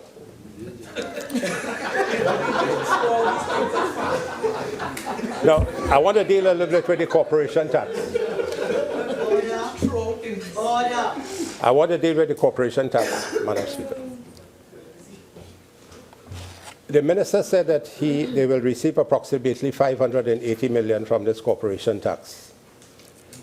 Would he be able to enlighten the country how many corporations that fall into the area where they receive over $1 million in profit? And would he be able to say how many of these corporations, by imposing the business levy, the unemployment levy by 300%, and pretty shortly the property tax where 5% of the annual rateable value of the property will be brought in. And now this corporation tax increase, how many of these corporations will see their way and be able to sustain as an enterprise, bearing in mind the burden of this taxation over a period of time? They will not be able to survive, and a number of them will close down. And therefore, when he thinks that he's going to get increased taxation from it, he will find that it will be, the taxation will be reduced considerably. It's the same idea, the same issue we spoke to him earlier on in 2016, where we told him that he will not get the $12 billion that he thought he would get in VAT. He eventually received, the state eventually received $7 billion, $5 billion short in VAT, because there was no increased economic activity. No economic activity was generated, so there was no increase in VAT collection and VAT taxation. So it's the same principle he is adopting now, and unable to be able to tell this population, well, if you increase the corporation tax by 5% on the profit over $1 million, what benefit is it going to bring in terms of how much tax he is going to collect, but to be able to say how many corporations will close down as a result of that. That's a very important thing, that you will go to increase it from 25 to 30%, but in the end, a number of them may close down. Now, he also spoke about the harmonization of the prices with the rest of the region. Are you trying to compare the standard of living? If you said you're increasing the price of alcohol and the price of tobacco because the other countries in the region have increased their prices. But do you know how much suffering goes on in the other countries? And if they have to pay a certain amount, does it mean that you have to cause your people to suffer to bring your prices in line with their prices? That doesn't make any sense at all. You must not look at another country's standard of living and try to equate our standard of living in this country with another country in the Caribbean. So don't try to equate the prices and say you're doing this because the other countries have this taxation. That is a non sequitur, Honorable Minister. Yeah. Every day we hear the minister speaking about the Revenue Authority, and you want to collect more taxes. You want to collect more taxes. But the same IMF has been telling you, to collect more taxes, you have to become much more efficient in your collection mechanisms. Your government, over the last 14 months, and even before that, many people will know, that you have been speaking about this Revenue Authority. Have you brought on any areas where you want to bring this Revenue Authority? Have you shown any proof that you're really going to implement this Revenue Authority? So here it is, you're taxing the people, but you have weaknesses in the system which you're supposed to be looking at so you could collect more taxes, but nothing has been done over the last 14 months as far as this Revenue Authority is concerned.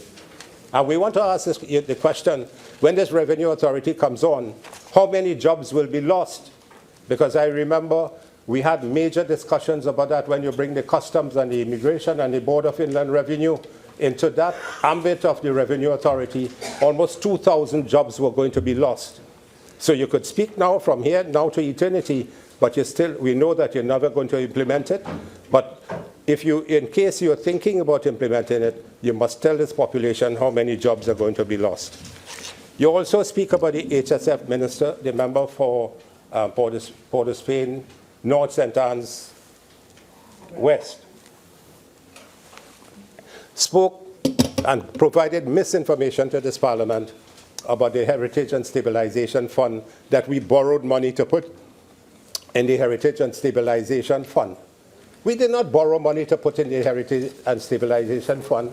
We set the value of the price of oil and the price of gas at a price where if the price of oil and gas went above that, in a formula, we put money into the Heritage and Stabilization Fund. So the price that we had set, the price of the oil and gas went above that, and we deposited from 2.1 billion US close to 13 billion TT dollars in the 5 years that we were there. We moved it from 3.5 billion US to 5.6 billion US. And so you cannot give misinformation to the population and hope that it will just be unanswered. So when we left and when we debated office, the Heritage and Stabilization Fund was 5.6 billion US. That even your Honorable Minister, your Prime Minister, in an address to the nation, spoke about the fact that we had left sufficient reserves. He acknowledged the fact that we had left reserves in the economy, in the economic situation for Trinidad and Tobago. And in addition, we had left close to 12 months of import cover in the foreign reserve, which was equivalent to about 11.5 billion US. So we had close to nearly 17 billion US in foreign reserve and Heritage and Stabilization Fund, equivalent to nearly $115 billion TT, which is equivalent to 2 years of expenditure on a budgetary allocation. That was the economic state that we left Trinidad and Tobago in. And when the member for the Spain North, St. Anne's West speaks about the fact that we left and the Minister of Finance always says that we left the country and the economic situation woefully inadequate and there was no money in the treasury. We knew that in September you were going to receive close to $15 billion. And you hid it from the population that you did not receive the $15 billion, and it's only in October you began to say that you received the money. So at the beginning you said that we left the treasury empty. We left the treasury empty. There was no money for us to spend. We couldn't do this, and this is why people losing their job. This is why we put in the taxes. This is why people suffering, because all you leave the treasury empty. But you were going to receive by the end of September, early October, $15 billion. And my colleague would have explained, the member for Tabaquite explained the breakdown of how this was going to be received. And close to 115 billion TT dollars. So I had to make these points in relation to your statements on a regular basis in this House and outside. I'll come to the bond issue, Madam Speaker. Madam Speaker, the minister has brought this finance bill to seek the House support for passage of this piece of legislation, Finance Bill number 3, which seeks to give him the authority to move the bond borrowing from, or the bond setting from 300 million TT to $2 billion TT. And he will be able to set his own rates and the terms of the bond, etc. Now, I would have expected that the Minister of Finance would have told this country, told this Parliament a little more about the issues of bond. How many bonds have we as a country before us at the moment in terms of foreign bonds and local bonds? And I had to search for it to get an understanding of where we are. And I found some answers to my search and research in this book here, Madam Speaker, the Draft Estimates of Expenditure for the Financial Year 2016. And so you're seeking our permission to have more bonds, to be able to move from 300 million to 2 billion. You were on a roadshow recently. You raised $1 billion US, equivalent to about 6.7 billion TT. You had a $1 billion bond with Republic Bank. Then you took 350 million US from the Heritage and Stabilization Fund, which was equivalent to about 3 billion TT. So immediately you had close to $11 to $12 billion that you borrowed and you utilized for expenditure. Now, you cannot tell this country where you have spent this money for 2015-2016. You have spent, and I want to refer the Parliament to, there's always some misinformation that is spread around the country that we spent so much money and you spent less amount of money. Madam Speaker, I'm quoting from this book. On the page, well, Roman numerals XL 11. In 2014, the actual expenditure was 50. The draft estimates of expenditure for the financial year 2016. In 2014, the actual expenditure by us, the People's Partnership Administration, was 58.431 billion. In 2015 to 2016, your estimates for expenditure was 60.17 billion. But your revised estimates of expenditure, and you come and tell this House that you save $11 billion, you spend $52 billion, but your revised estimate of expenditure for 2015-2016 was $55.597 billion. And your estimate for 2016 is $58 billion. So you keep saying we spend, People's Partnership spend. We spent $58 billion in 2014. You estimated that you would spend $60 billion in 2015-2016. You spent $55 billion, even knowing that the price of oil and the price of gas was less. What have you done with the money? Tell the country. You cannot tell this country what you have done with $55 billion, and your estimate for expenditure in 2016 is $58 billion. So we want answers from you, Honourable Minister, and you have your colleagues saying the same thing and giving misinformation to the general population through the Parliament and elsewhere. So that's not correct. That's not right. I have given you the facts. So you come to ask for permission now to increase your bond from 300 million to 2 billion TT. But you don't have an idea, the country doesn't have an idea how many bonds are and what's the public debt related to bonds in Trinidad and Tobago. There are 99 local bonds on page XXV, that's page 28, Roman numerals, the Roman numerals equivalent. And our debt servicing now, Madam President, Madam Speaker, in 2016, the debt servicing is $6.5 billion. So out of what we collect in taxes, you collect taxes, tax. But your debt servicing now is $6.5 billion for the year. You know what you have done there? When we came into office, the debt to GDP was 32%. 5 years later, when we debated office, is what? 45% debt to GDP, 13% increase. In 14 months, you have carried the debt to GDP from 45% to 60%. So in 14 months, you have increased the debt to GDP ratio by 15%.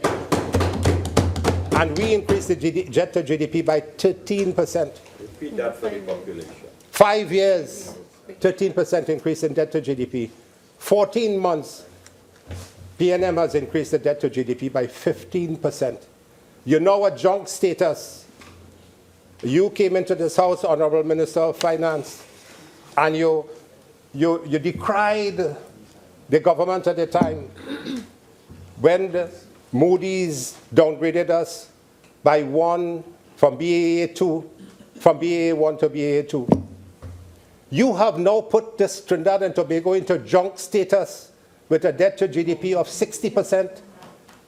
Pretty shortly, our borrowing, our interest on our borrowing will be, we continue to be downgraded by Moody's and Standards and Poor's. And therefore, when we could have borrowed at 2% in the international market, we will now have to be borrowing at 6 and 7%. Jamaica had to borrow at 9% recently with the IMF conditionalities.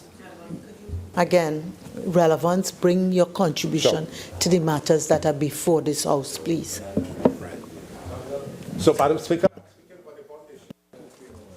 now 99 local loans. That brings the debt servicing of 6.17, and the foreign bonds, the interest that we pay on local bonds is 1.159 billion. And on the external bonds, the interest we're paying is 745 million. And principal repayments and so on, everything comes up to 6.5 billion. So we're giving him permission. He wants permission to increase the bond, his ability to borrow, to issue bonds from $300 to $2 billion. But we don't have an understanding where we are. So why do we have to spend $6.5 billion on debt servicing? Are we giving you permission to borrow more money and borrow more and have more bond issues so that the people will be strangled by virtue of the debt burden and the poverty index will continue to rise? And have you considered, Honorable Minister, examining this issue of the bond, the interest rate? Have you done an analysis of these 99 local bonds and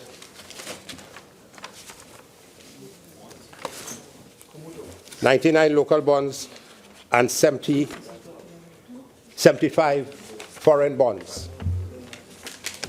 And the interest rate that is being paid on these bonds vary from 8.5%, 7.5%, 6.5%, and some instances 9% here, Madam Speaker, and 10%.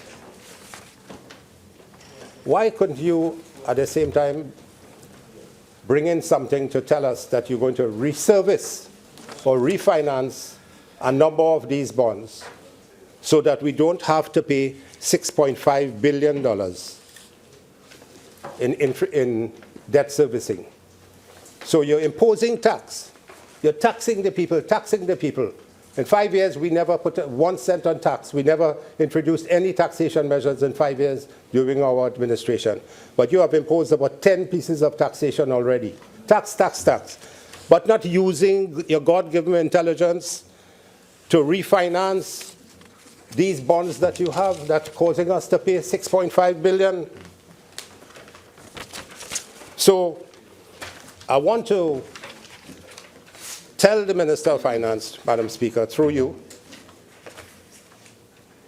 that he seems to be unaware of what is happening in his ministry about these bonds, and to take a grip and a gas.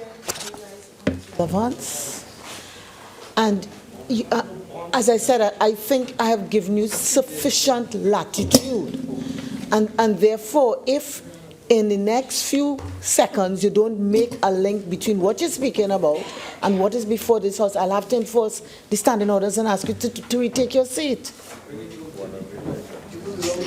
Please, for Caroni. One of the items on this, Madam Speaker, is the savings bonds and the housing bonds, and the other one is the minutes have expired. Yeah, thank you.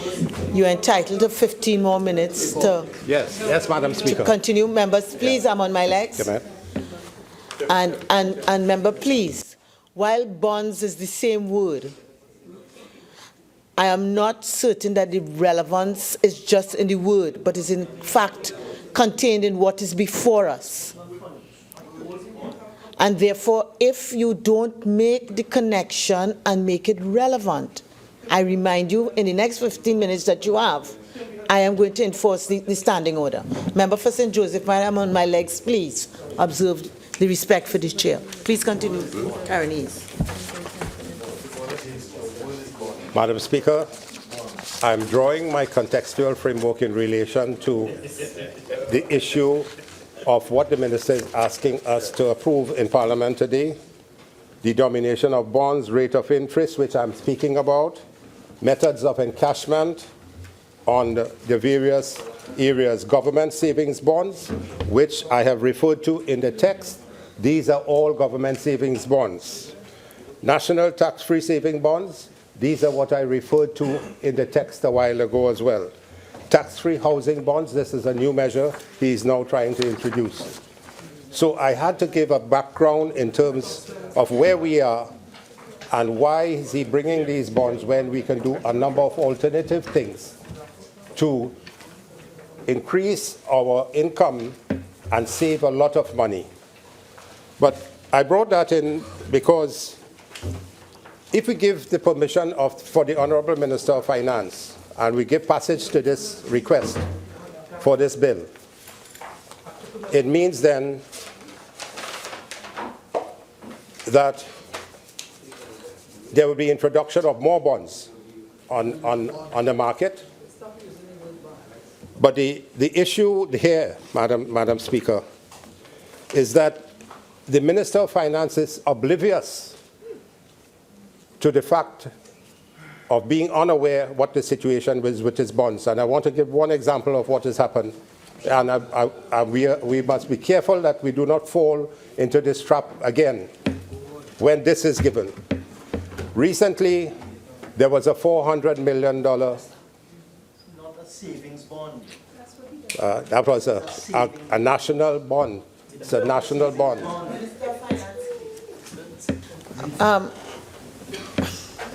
Member for Caroni East. As I said on several occasions, I am of the view that the contribution is not relevant to what is before this Parliament, and therefore I invoke the order and I ask you to please retake your seat. Member for Tobago East.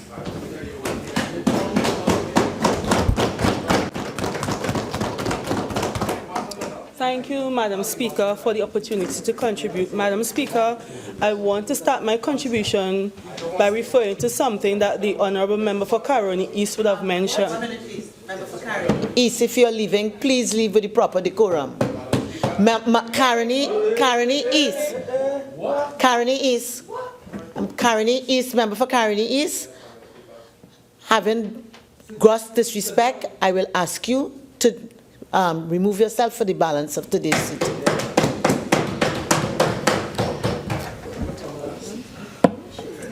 Member for Tobago East. Thank you, Madam Speaker. Madam Speaker, the Honourable Member for Caroni East would have mentioned that an increase on the duties on alcohol would result in suffering of the people. Madam Speaker, I want to use my presentation to speak to that. Madam Speaker, I stand in full support on the increase on duties on alcohol and tobacco.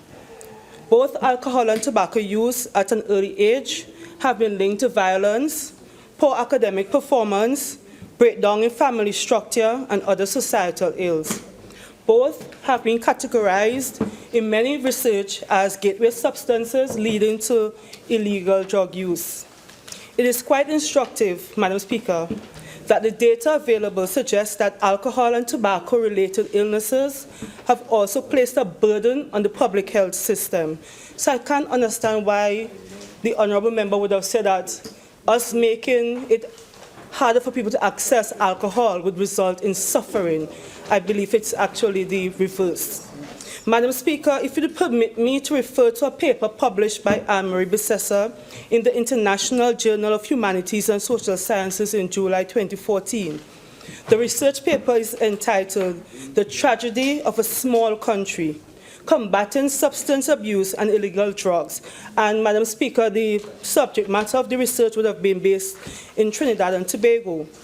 Ms. Bissessar noted, many research and report papers maintain that one of the major public health problems in the Republic of Trinidad and Tobago is that of substance abuse, namely alcohol, tobacco, and legal over-the-counter drugs, particularly among the youths and increasingly among children as young as 11 years of age.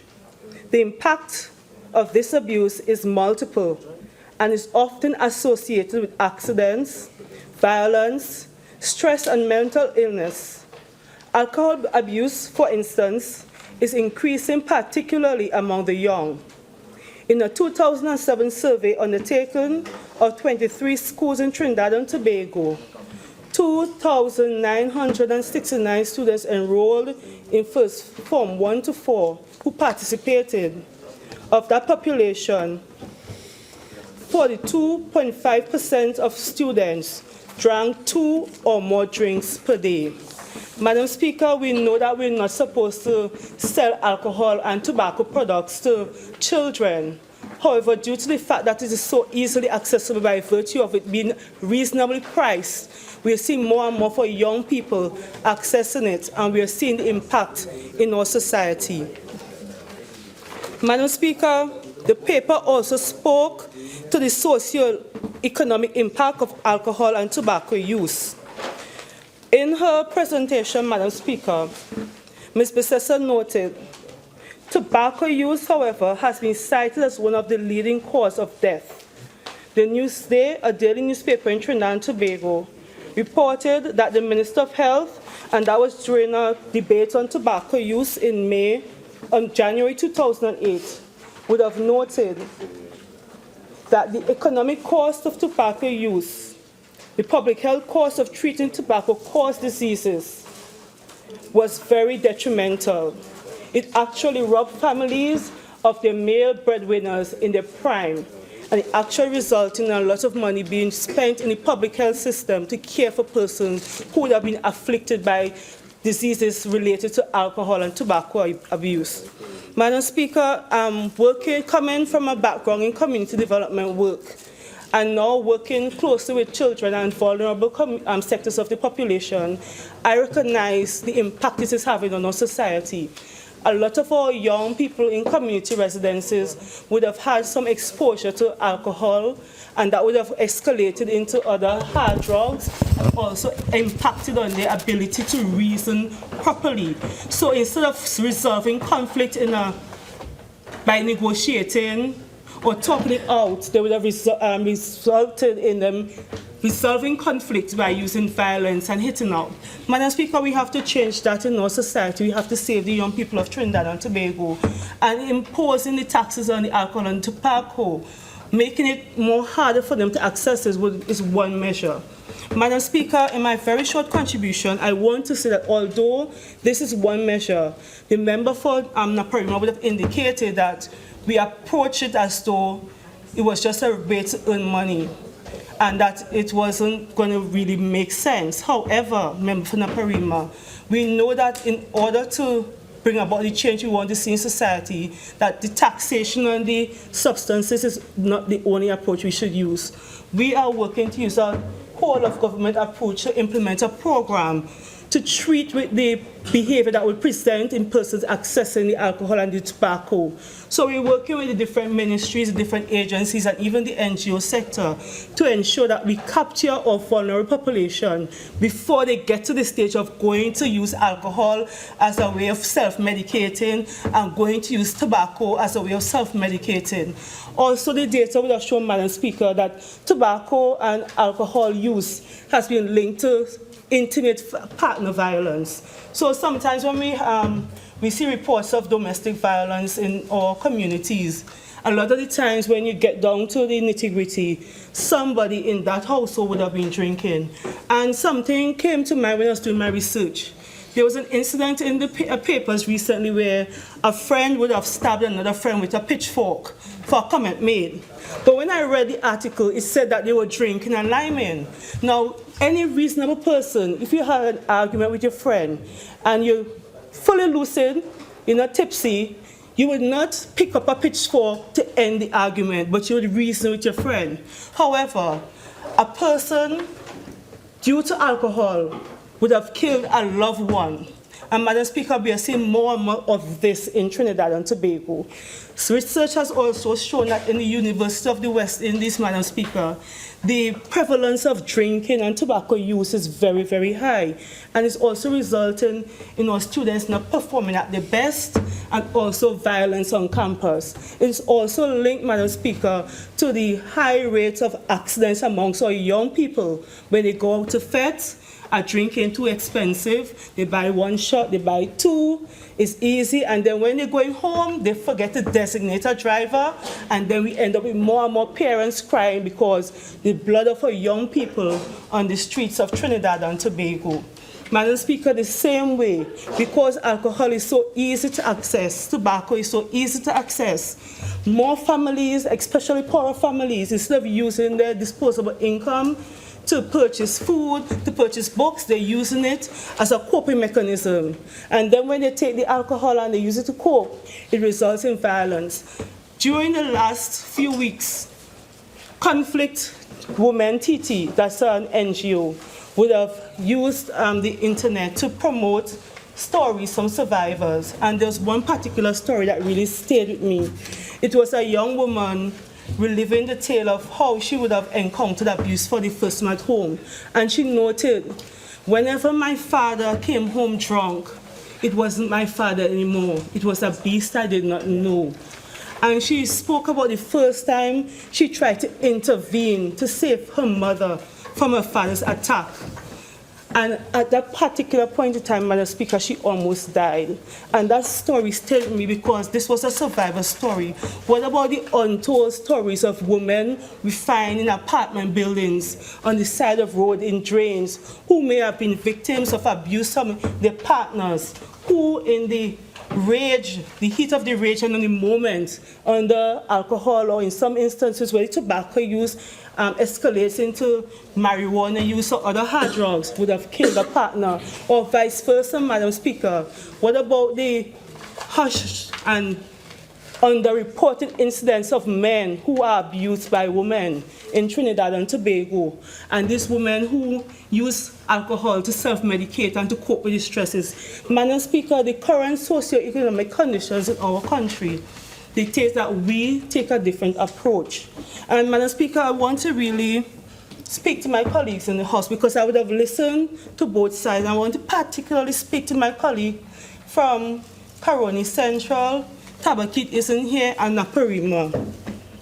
There's a time, I've always said, Madam Speaker, there's a time and a place for everything. Madam Speaker,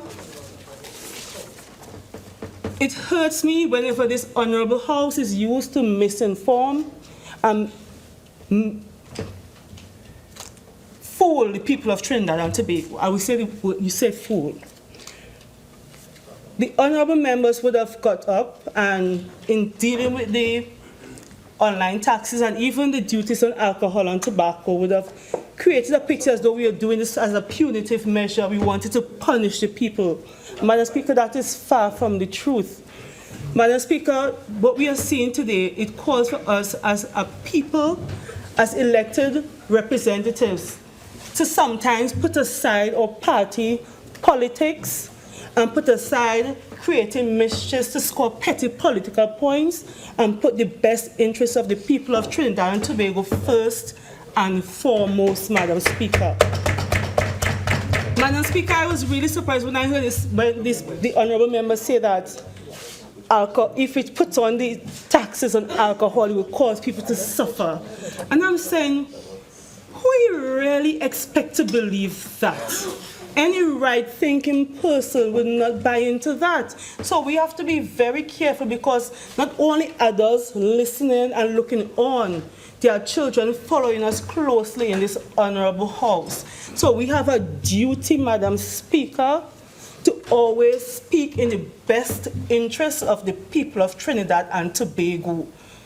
The time is now for us to change the way we operate. Madam Speaker, when our era is being documented in the pages of history, I want it to be fair to all of us.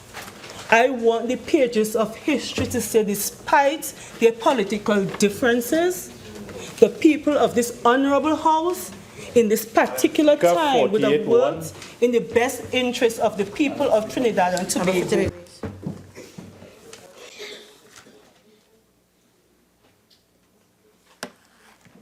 Please continue. I rule that she's saying it in the context of punitive and the taxation. Yes, Madam Speaker, that is what I was referring to. Thank you, Madam Speaker. Madam Speaker, during my research, I would have come across a publication from the World Health Organization. And that publication would have indicated, Madam Speaker, that in many countries, as a way to prevent persons from accessing alcohol, that taxation was a measure that was used by ensuring that increasing the prices, making it less accessible, making it harder for them to find the money. Even young people, it would have reduced the incidence of persons purchasing alcohol and consuming it. And Madam Speaker, that would have improved the quality of life. In one instance, Madam Speaker, there was a marked decrease in youth violence linked to alcohol use, and also youth violence linked to marijuana use, escalating from children starting off with tobacco and experimenting with tobacco. The research also showed that persons who would have been exposed to tobacco and alcohol in their homes growing up would have accepted it as a norm.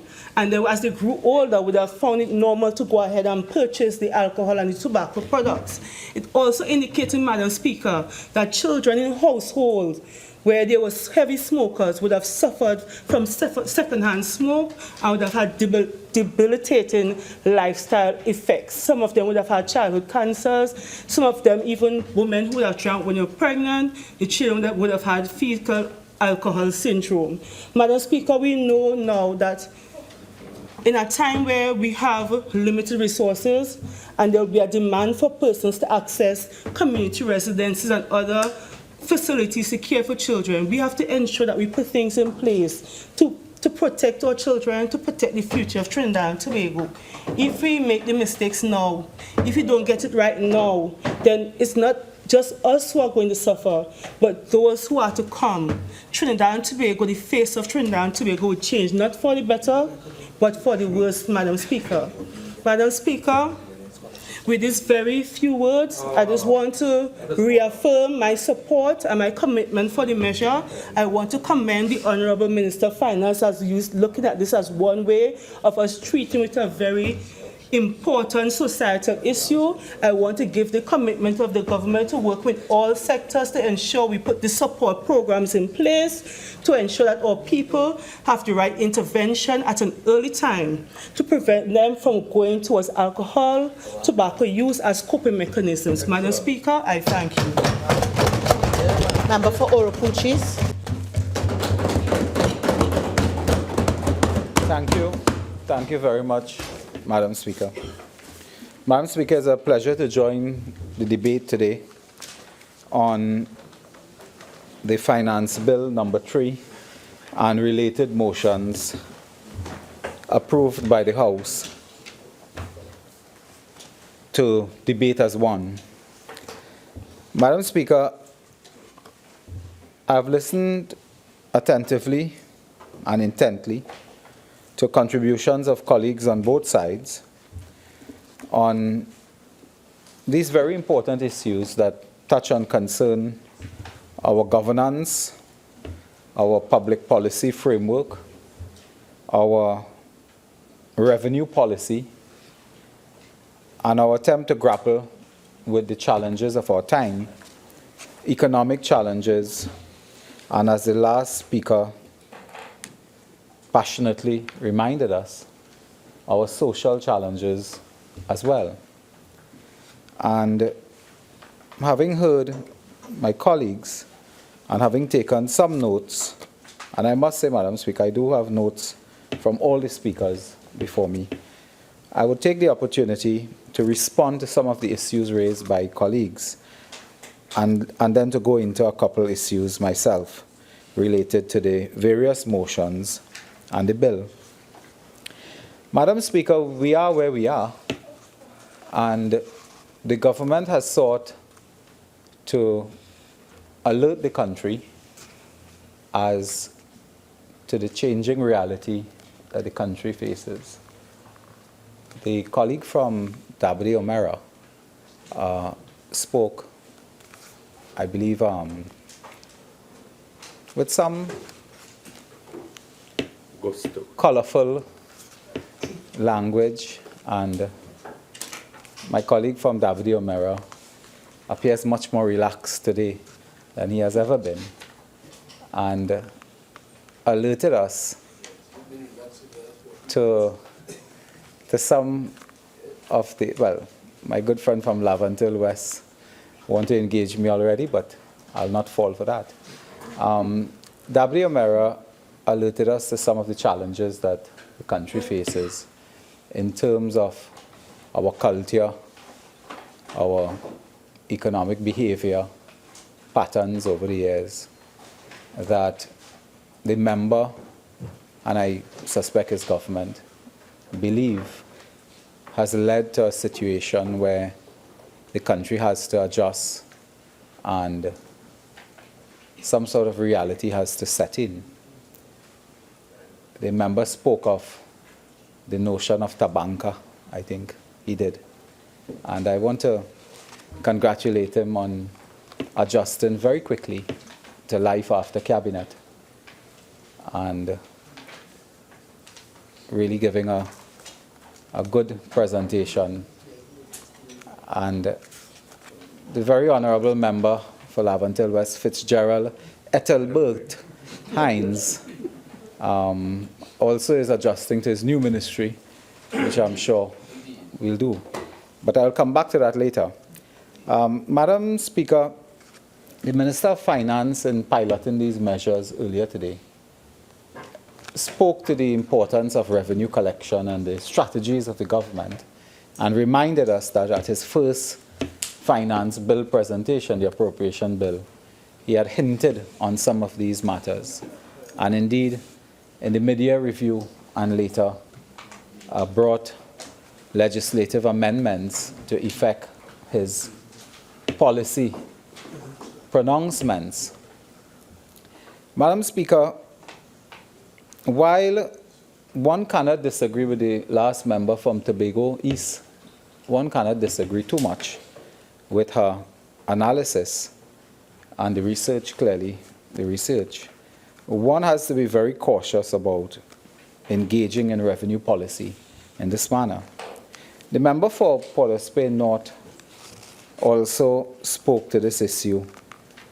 And Madam Speaker, the member for Port of Spain North spoke about the sad situation that they found the country in, the problem with revenue, the matters in the energy sector, what good work that they had done in 1 year to stabilize that sector, to put new programs and policy in that sector, and to go beyond what he claimed was the work done by the former administration. It is only regrettable that having done such a good job in the Ministry of Energy, the member for Labre was summarily dismissed. After such a wonderful contribution in 1 year. Because I want to also speak to the energy policy issues, where I believe these are the key revenue levers that the government should be looking at. Madam Speaker, there is a risk with taxation in this way, as the member for Tegomate Northeast proposes. I remember, Madam Speaker, as a child, you're going to school, the finance minister was George Michael Chambers, Prime Minister as well. And when budget day came around, you will have lines and lines of motorcars by the gas station. You would have a sort of anxiety in the national population.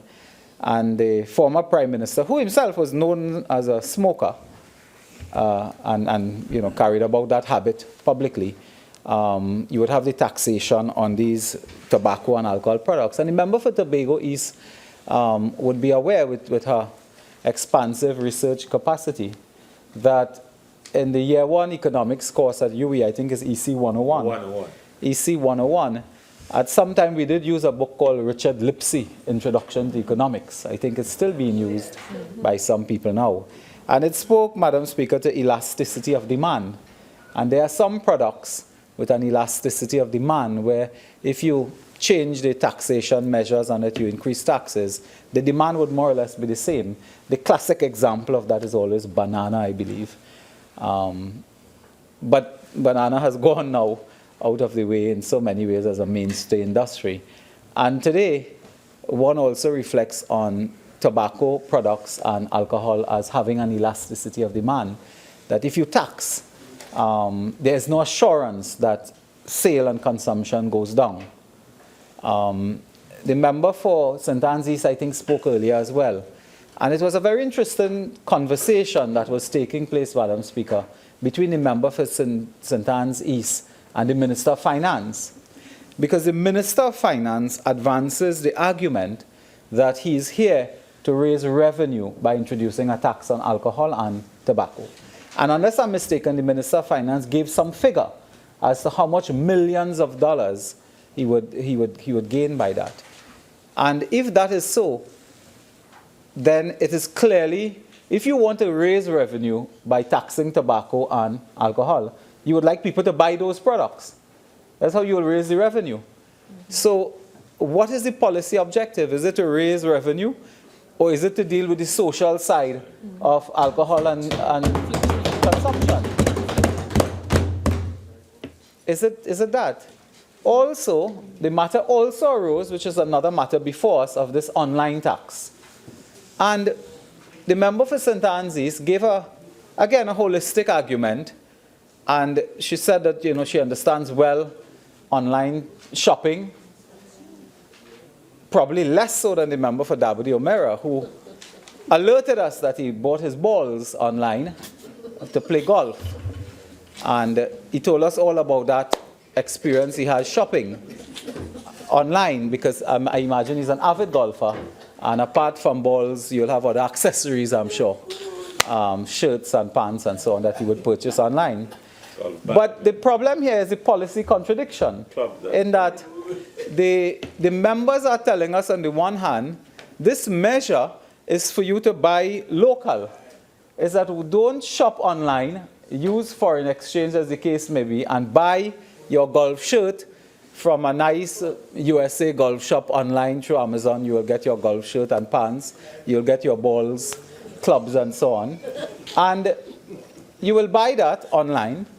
But one member is telling us that this is to promote local, buy local. The next member is telling us this is to get money, so buy more foreign.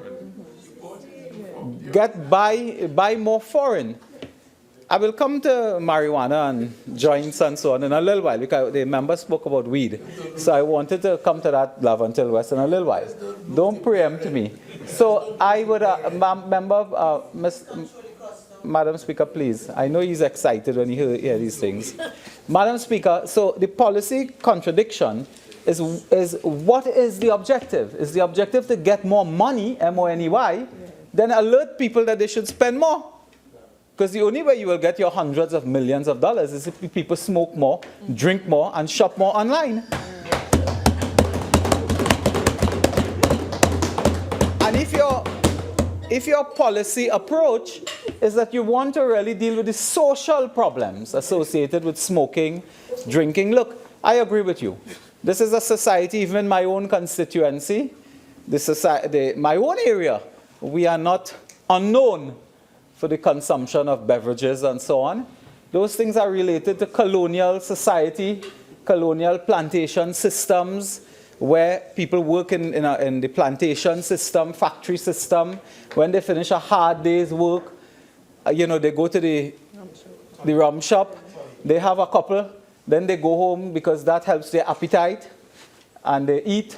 And then sometime in going to work, it helps you to cope with the stress and the strain of the manager, the boss, and so on.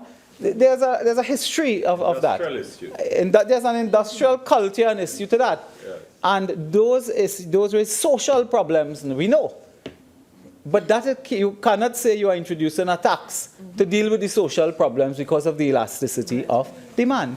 And might I say one time, I am not targeting factory workers and, lower income workers and saying that they're stressed out. Madam Speaker, it's common knowledge that a mayor the other day was stressed out. It was the last statutory meeting, and I understand they were stressed. And I think he was charged. And then he was charged again. So you wanted to deal with the price rise. So that the point I'm making is that this is not a matter that affects only lower income working people, factory workers and so on. We have had this situation in the country where people at different levels would abuse, as the case may be. So get the objective right, because I don't think both objectives could be I don't think they could be in unanimity. I don't think you could put both together. I think there's a conflict in policy. And it was reflected itself in the presentations as well. You didn't know what they were really angling at, Madam Speaker. Madam Speaker, of course, the member for Port of Spain North would not easily resist the temptation on a regular basis to accuse the former administration. Madam Speaker, in accordance with Standing Order 15.5, I beg to move that the House continue to sit until we complete the business before it today, please. Honourable members, the question is that the House continue to sit until it completes the business before it. Those in favour say aye. Those against say no. I think the ayes have it. Member for Oropouche East. Thank you very much, ma'am. My colleagues were just asking me if something is wrong with me because of my... Subdued. Yes, well, I have the full attention of my colleagues opposite, so I can be like this. So, Madam Speaker, the member for Port of Spain North is not one to resist the temptation on a regular basis to attack the former administration on waste and what he calls the corruption and mismanagement and so on.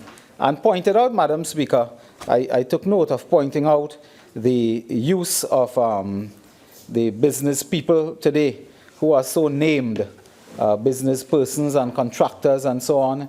And then the member for Dabadi-O'Meara, Madam Speaker, shockingly spoke about 15% minister or former official, and there was a rumor of 15% and so on. I was most shocked about that. You see, Madam Speaker, it is a tone in the debate now for the member of Port of Spain North, whenever he speaks, and whatever the issue before us, to speak about this matter of owing contractors and how much money contractors made, and linking contractors, as he did today, to the former administration. I would like to ask the member, with great respect, to cut it out, to really cut it out.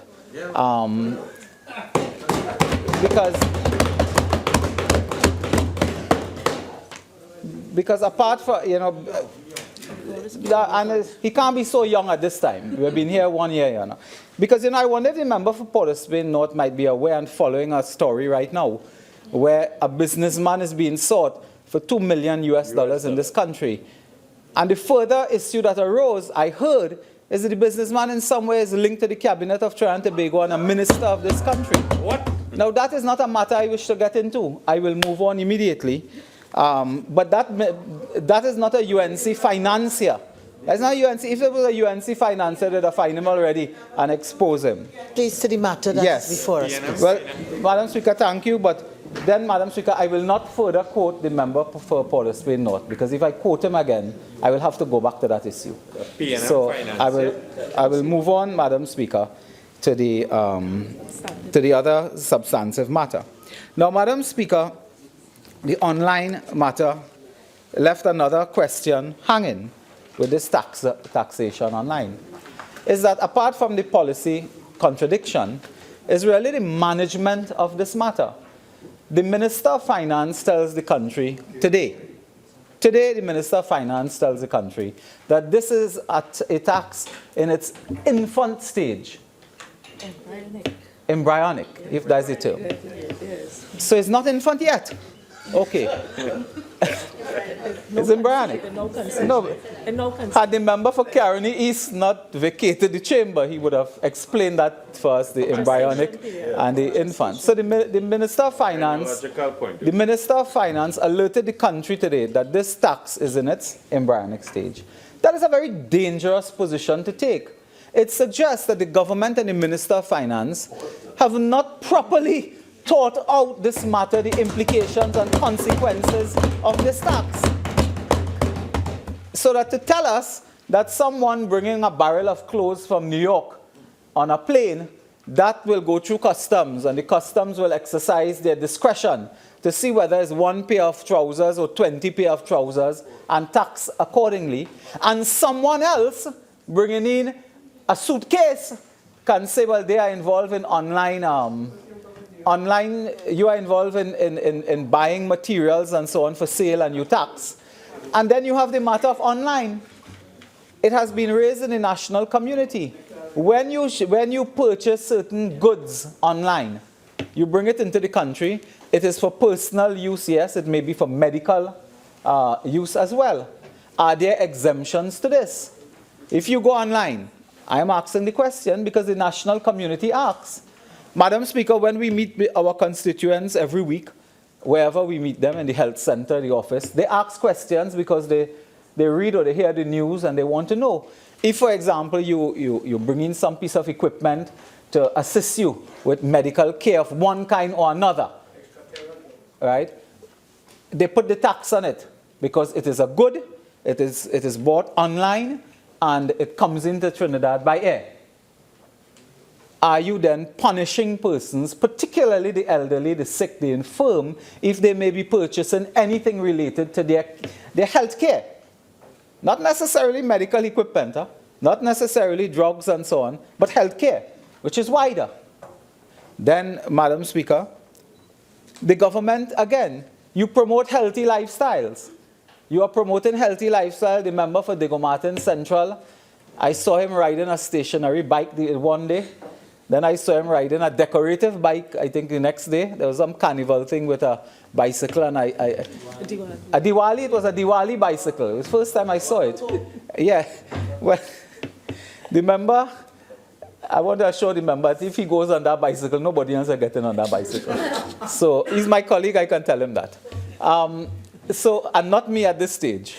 So, Madam Speaker, we encourage healthy lifestyle on the one hand. We encourage the whole population to run and exercise because we are fighting diabetic condition, heart condition, whatever the condition. We are fighting that. And yet, citizens go online, they decide they are buying health-related equipment, clothing even, and you say, well, you have to pay more tax for that. You have to pay more. Or go locally and buy it. These are the contradictions that you expose yourself to. These are the contradictions that you are going to raise the cost of purchase of equipment, of clothing, of all sort of things, which you are promoting as government policy and then charging more for. And those are serious questions. Those are serious. Just recently, I believe, Madam Speaker, I think I was taxed as well at this online tax. I ordered, I think, 2 or 3 gym. Not golfing. No. I leave the golf to Dabadi O'Mara. No. I don't even think of that. So I ordered something, and then it came, and I understand there was a $50 tax or something on it more. And this attitude that we are picking up from the government is a dangerous attitude. Today, several speakers made reference to something. Several. It was led off by Port of Spain North. He was a key flagship bearer on this matter. When we are doing comparative studies of other countries to tell us we must suffer more, because Canada has more, Barbados have more. If you go for a drink in Grenada, it's $50, while the same drink in Trinidad is $25. We are now comparing ourselves to every country in the world that we could find where it is more expensive to say Trinidad and Tobago, you could suffer more. And it came across in a very potent statement from the Minister of Finance when he said that I raised the gas price once, twice, 3 times and didn't riot yet. And he will raise it next year. And he will raise it April next year. And, Madam Speaker, but the Minister of Finance will know that there were payments made and so on to people. Apparently they riot. They got payments. So it is dangerous to push this country to the edge by suggesting that you did not riot. Gas gone up, you didn't riot. We do it once, twice, 3 times. But it's not the gas alone. That's just a symptom of a deeper analytical condition. And that condition is that persons have an absorptive capacity for sufferation, as the leader of the opposition like to put it, so that you can push people more and more and more. And I met someone the other day and they told me, they said they could not believe that in 1 year this government will be so unpopular in 1 year. Normally your unpopularity index reaches somewhere in the 3rd year and the 4th year. you're unpopular. But after 1 year, because the citizens are seeing this type of, it's a narcotic of arrogance that we are seeing across the board. It began with we in charge now, and then it come down the road to 000, and they didn't riot yet. Yes. And with these taxation on these matters, Madam Speaker, online shopping, tobacco, alcohol, gone, and a personal income tax now, and a corporate tax, you are also pushing those sectors as well. Not just the ordinary man and woman. You are pushing the other part of the society.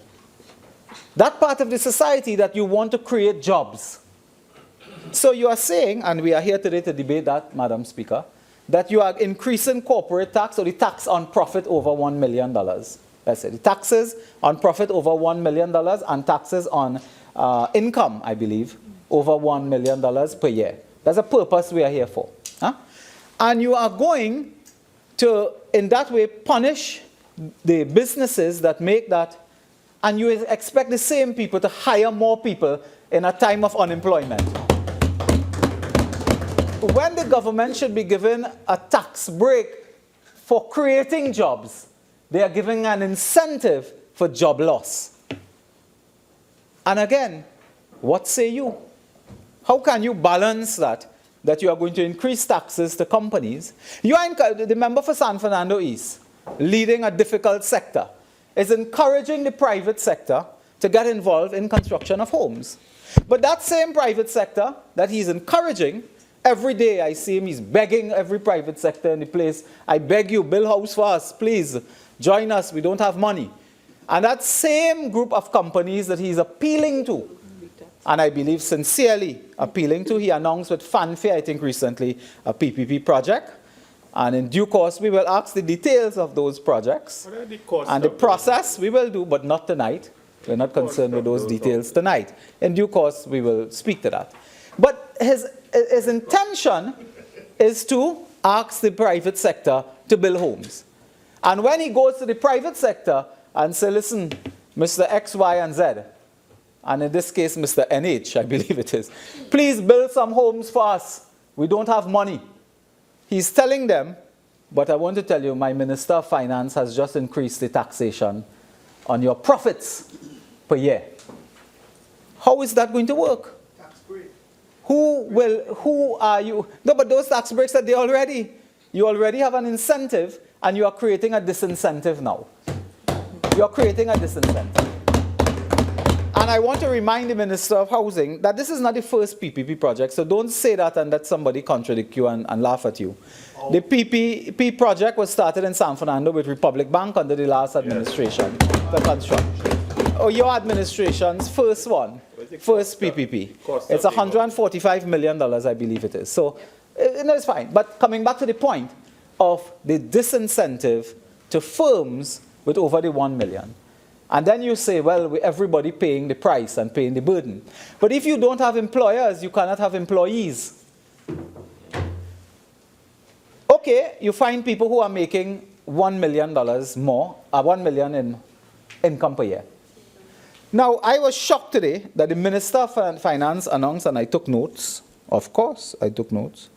The Minister of Finance is announcing that he is going to be getting tens of millions of dollars predicted from the taxation on individuals.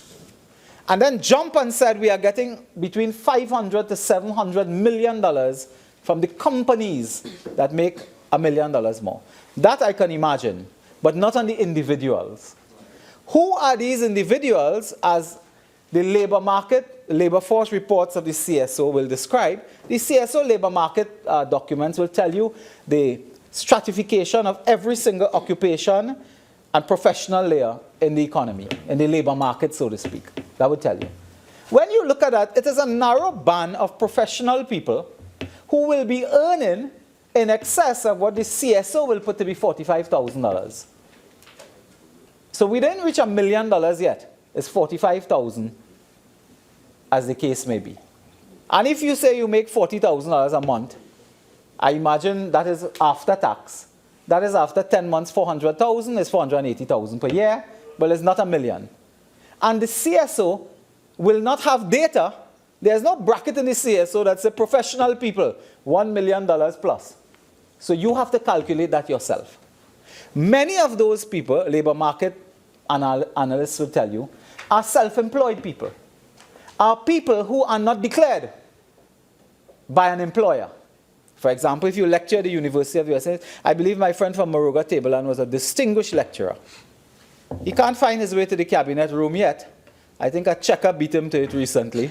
But he was a distinguished lecturer and so on. He would know. At the University of the West Indies, your employer declares your income. When you're in cabinet, incidentally, your employer declares your income. The other members from Labrie and W. O'Meara took a vicious pay cut recently. But at the cabinet level, they declare your income and you pay your taxation. But at the University of the West Indies, UE declares your income. When you're into private work now as a PhD or as a lawyer, a doctor, specialized, you declare your own income. And the member for Port of Spain North told us today that he went to school. And when he went to school, he said a long time ago, at Notting Hill or Nottingham or somewhere there. They're known for the carnival there, I think.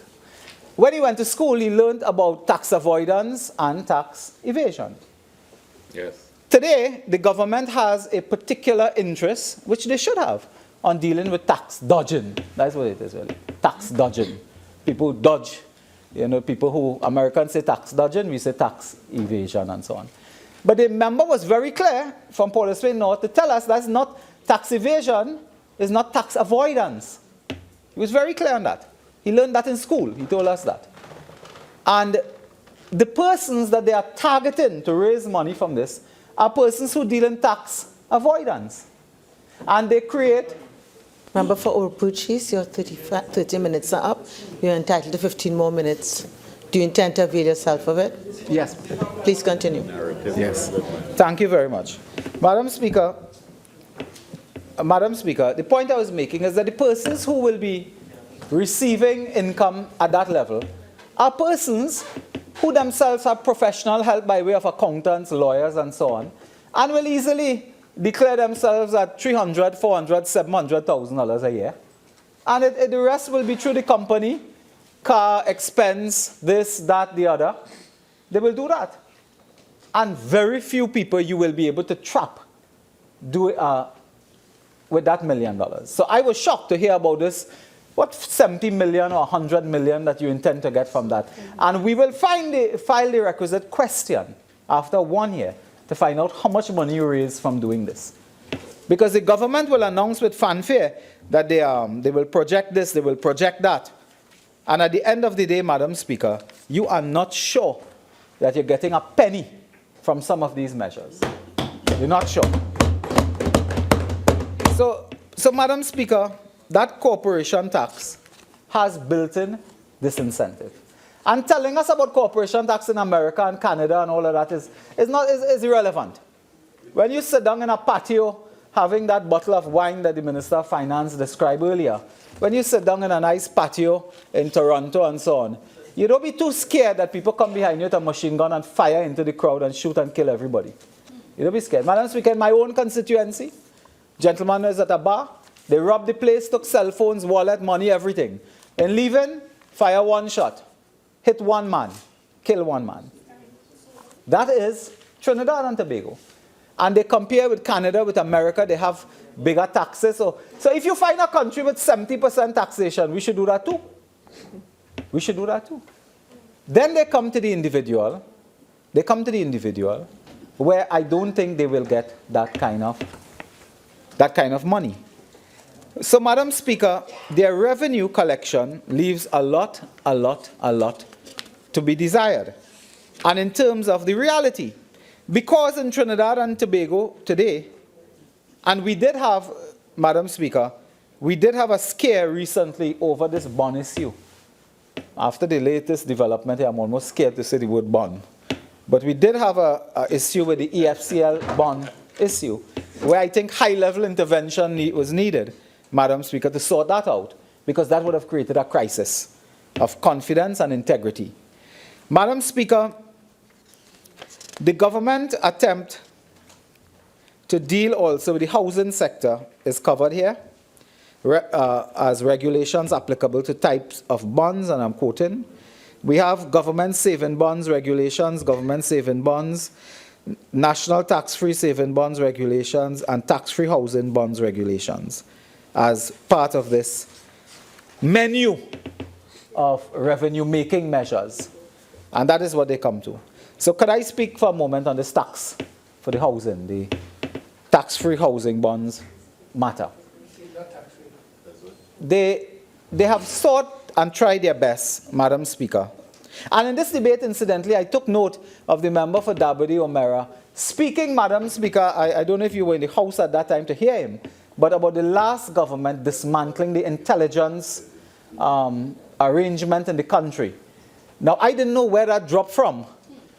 I would have loved to respond to that, but I'm in mortal fear that if I respond to him, I could be deemed to be irrelevant. So we will leave it that his presentation was irrelevant, and I would not try to be responding to an irrelevant presentation. The tax-free housing bonds regulation. Now, again, what is the policy objective? What is the policy objective? It is to raise money to build house. It is to raise money to buy house. It is to generate economic activity, because all the measures here is to raise money and generate economic activity. There's a social dimension. Well, it is supposedly to do that. It will not do it. The member for Naparima gave us a typically passionate and charismatic dissertation on Eric Williams and Massa De Done. Massa De Done. I was particularly pleased that he chose to quote Dr. Eric Williams, because when we heard the statement recently, I thought Massa De not done. So the housing sector will not benefit from this measure, hardly, because they are going about it on the wrong foot. Madam Speaker, on another occasion, I will speak about a conflict of interest in the housing sector over the administration and assessment of that first PPP project. Individuals involved in that project, individuals involved in other parts of the state, and the conflict of interest that exists between an auditing and accounting company in this country, the Ministry of Housing, and the Ministry of Public Utilities. It is a devilish and diabolical circle that I will come to on another occasion.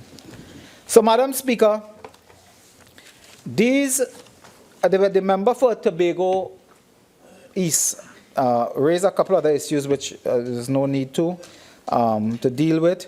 Also raised the issue of coping and so on, and I think that was related to the drug business and so on. I want to assure the member for Tobago East that we are, although some in the House may not sound as passionate as you, we are very passionate. We are very committed to being role models for children. And we are very committed to passing good law, approving good policy in the interest of all the people of Trinidad and Tobago.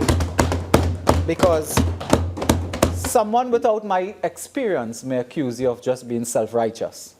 But I understand your deep concern and enthusiasm and passion. I understand that. I understand that very well. But not because people may not sound like you, don't mean we don't have your great interest in these matters.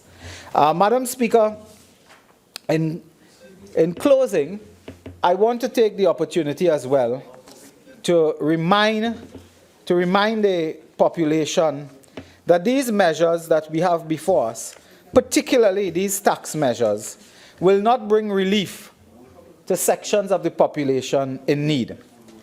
Because I can ask the Minister of Finance, when he raises this $500 million on the corporation tax, when he raises the $200 million on the private tax, the personal tax, when you raise X amount of millions of dollars from tobacco sale and alcohol sale, where will that go? Is the Minister prepared to tell us where he will spend that money? Because it's one thing to ask us to come here to approve revenue-raising measures. But you must also level with the population and the parliament and tell us, what are you going to put that to?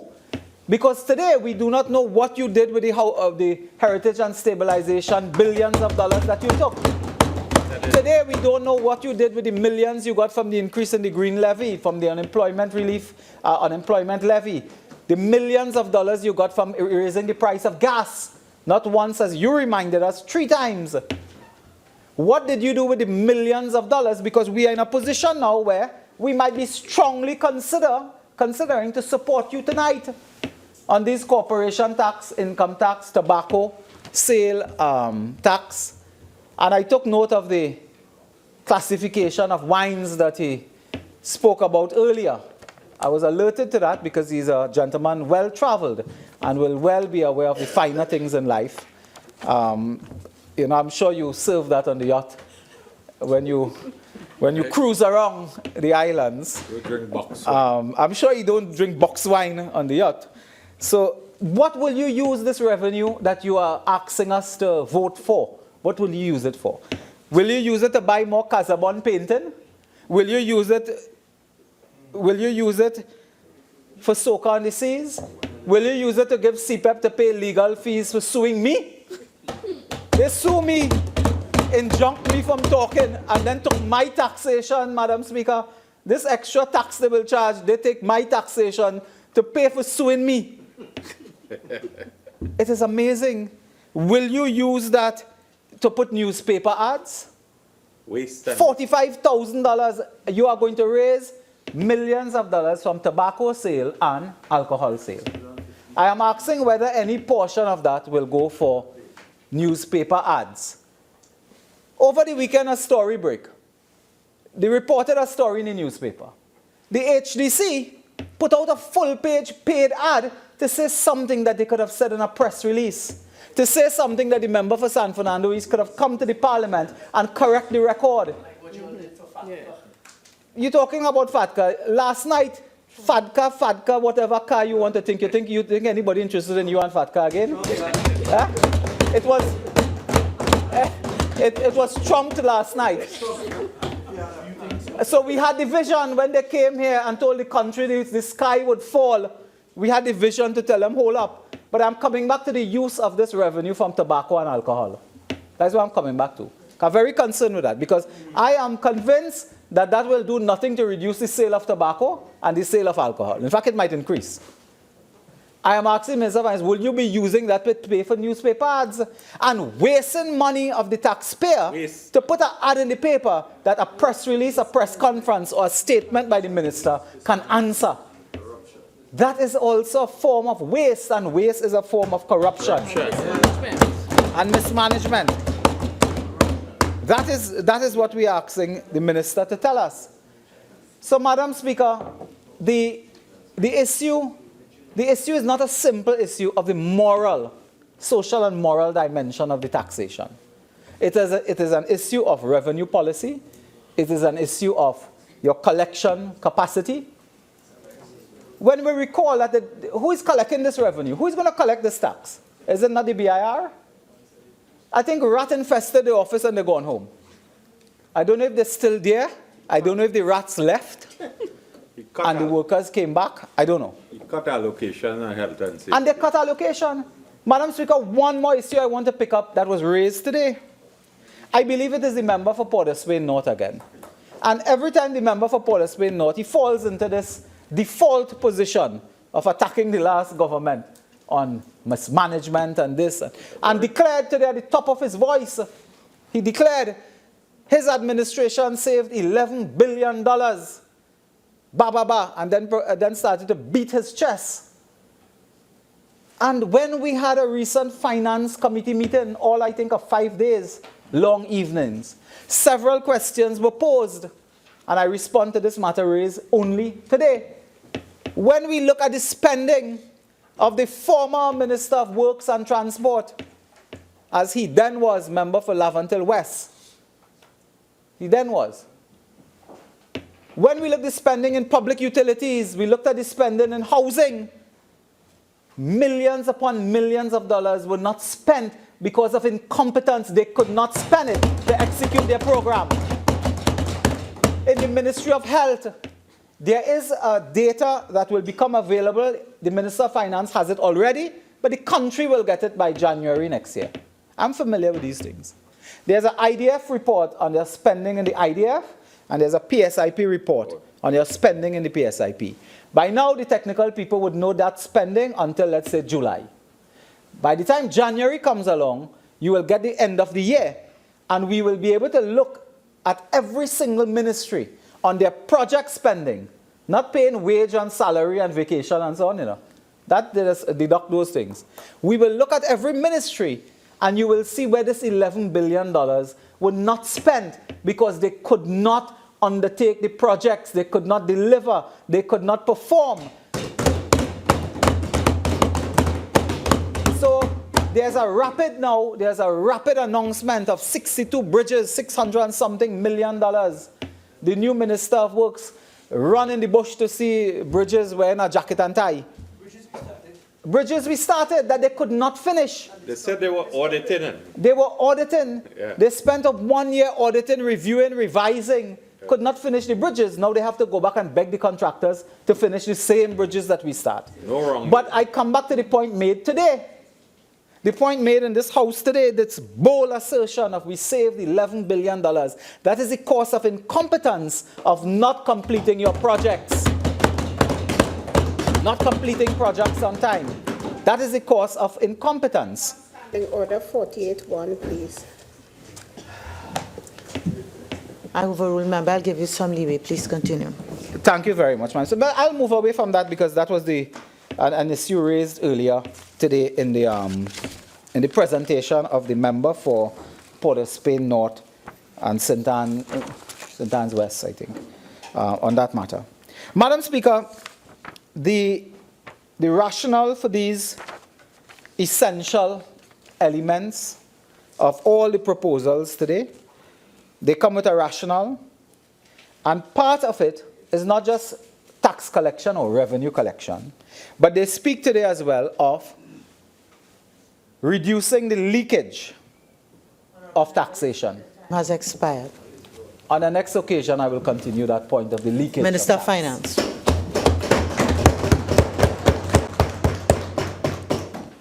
Thank you, Madam Speaker. Madam Speaker, sometimes it's difficult to get an agreement in this House. Yes. Because it was agreed that we would seek to limit the number of speakers and the speaking time of persons.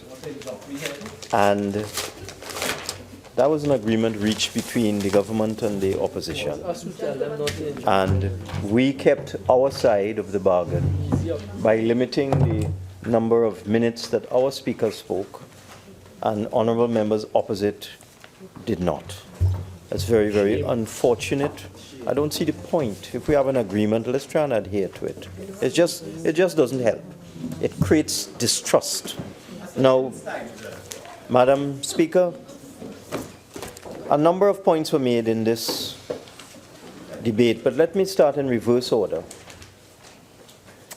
The member for Oropouche East complained that the tax to be imposed in the Finance Bill number 3, 2016, that would amend the Corporation Tax Act to increase the revenue base by introducing a two-tier tax rate on the chargeable profit of a company, would act as a serious disincentive to the housing thrust, the housing construction program of the government, particularly the private-public partnership arrangements that the government is currently seeking to get involved in with the private sector. Now, Madam Speaker, when I started off, I very politely pointed out that there is a Provisional Collection of Taxes Order,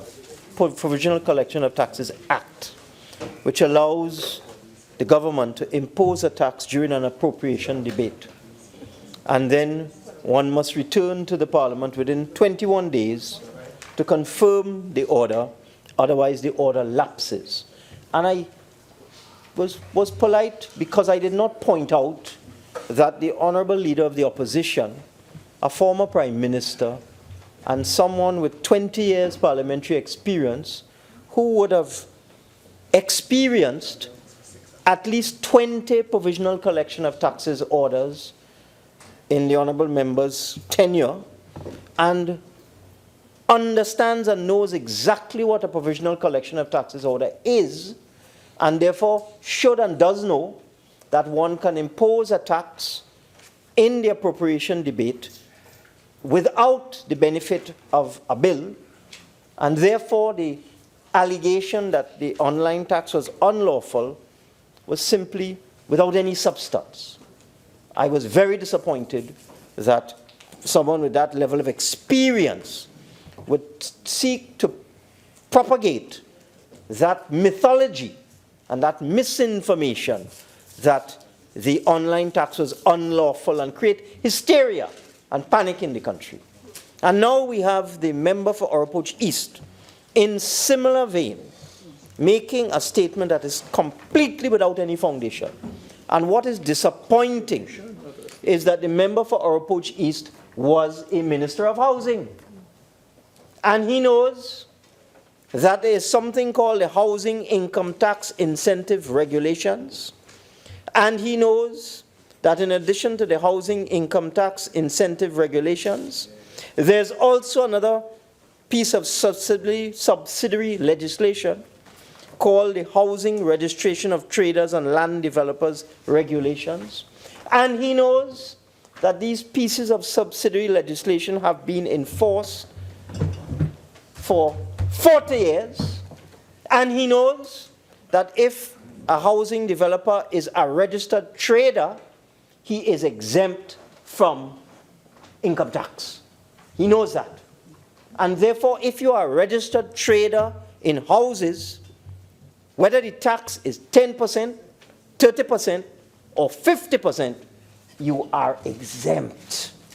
And therefore, it is impossible for the two-tiered system, the additional 5% on chargeable profits in excess of $1 million, to apply to persons who are registered housing developers involved in the government's housing program.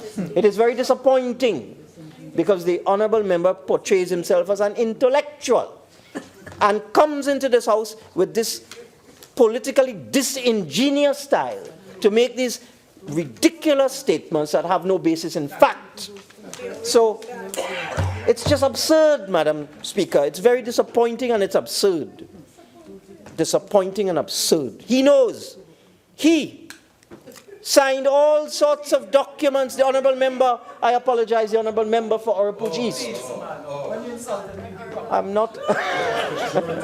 The honorable member for Oropouche East, when he was the honorable minister of housing, he signed many licenses permitting persons to become registered traders in housing, thereby permitting them to be exempt from income tax. He knows that.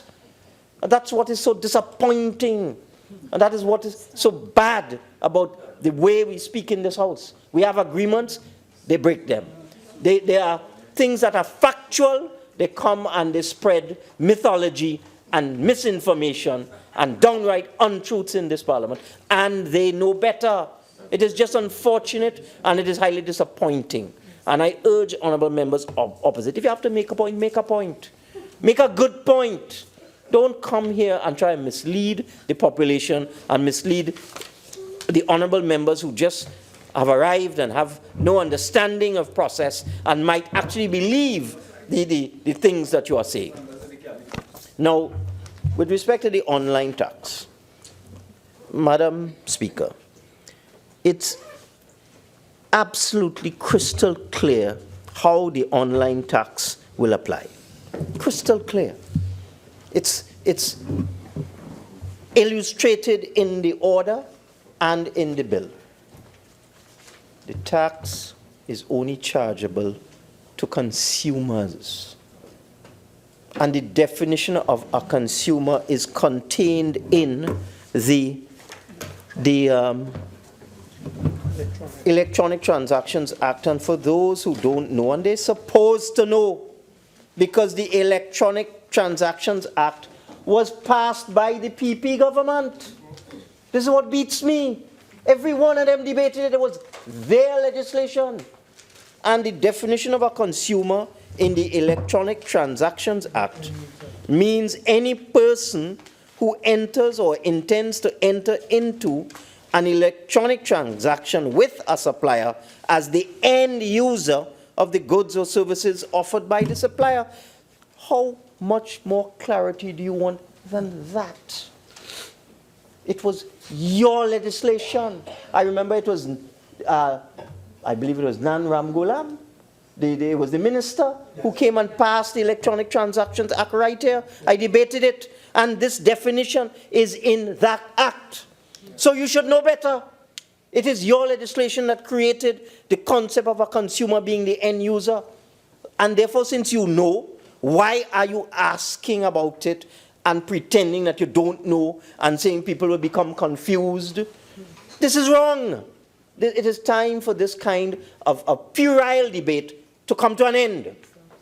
We need to be more constructive. I say we could throw picong, we could throw lash at each other, but let's raise the standard of debate in this house. So let me go back through this online tax for the last time.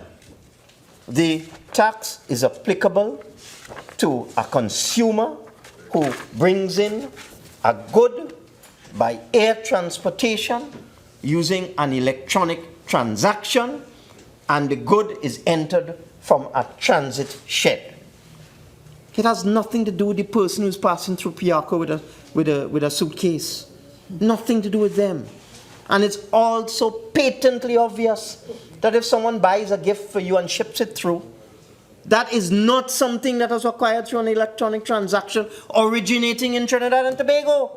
So if you have a relative or friend or associate overseas who buys something for you, whether they buy it with a credit card or not, and they're sending it to you, that is not an electronic transaction originating here. Because the whole intent of the measure is to dampen demand for foreign goods, create leakage of foreign exchange out of Trinidad and Tobago. So if somebody in the United States buys something using their own US dollars in the United States, that cannot have an iota of effect on the foreign exchange situation in Trinidad and Tobago. So I just want to make that crystal clear.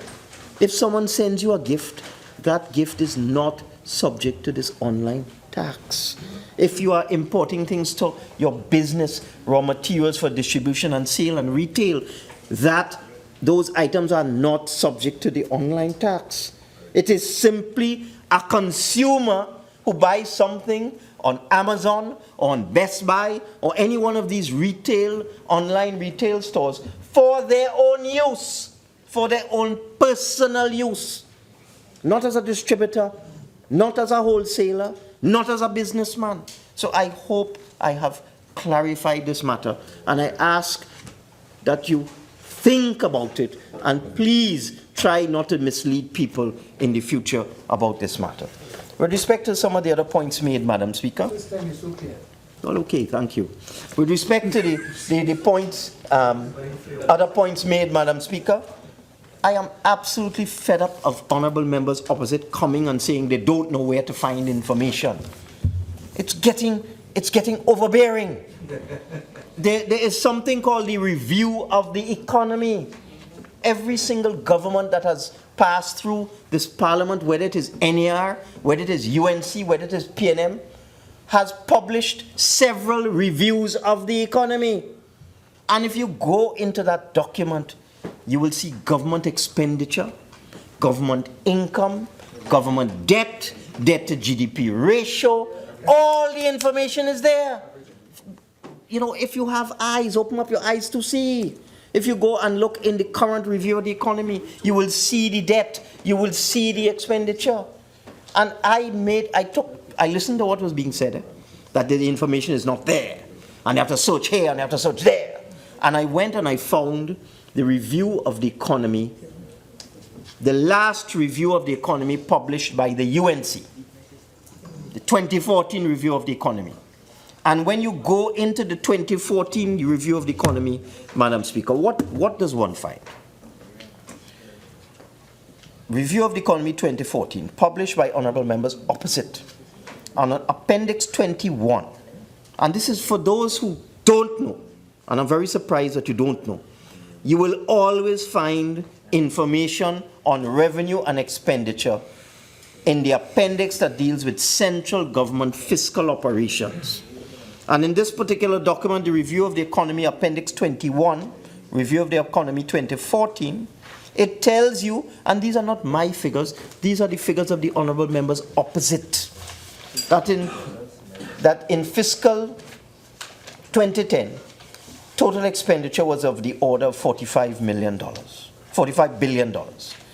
And by fiscal 2014, the expenditure had swelled to $64.8 billion. These are not my figures, these are your figures. It's here in black and white. So why, if this is here and it is published by honorable members opposite, it's your data, why would you come in this house and say it's not so? And quote some other figure that you pluck out of some document somewhere? It's time for this kind of thing to stop. And let me give you some more information on the online tax. I spoke about this in the Senate, and I want to repeat it here today. There's a very good article written by an entity in British Columbia that it's called LOCO, L-O-C-O, but it's an acronym for Buy Local, and it's about online shopping. The title of the article is The Impact of Online Shopping. And when they look at it, the important element of this article is a paragraph headline, Most Online Shopping Contributes to Economic Leakage.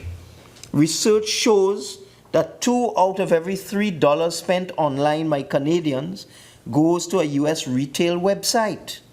A 2014 survey of Canadian online shoppers found that 68% reported shopping at a web store outside of Canada. And the point that is made in this article is that none of that money comes back. So that when you buy something online, the US dollars that leaves Trinidad and Tobago and goes overseas does not recirculate in our local economy.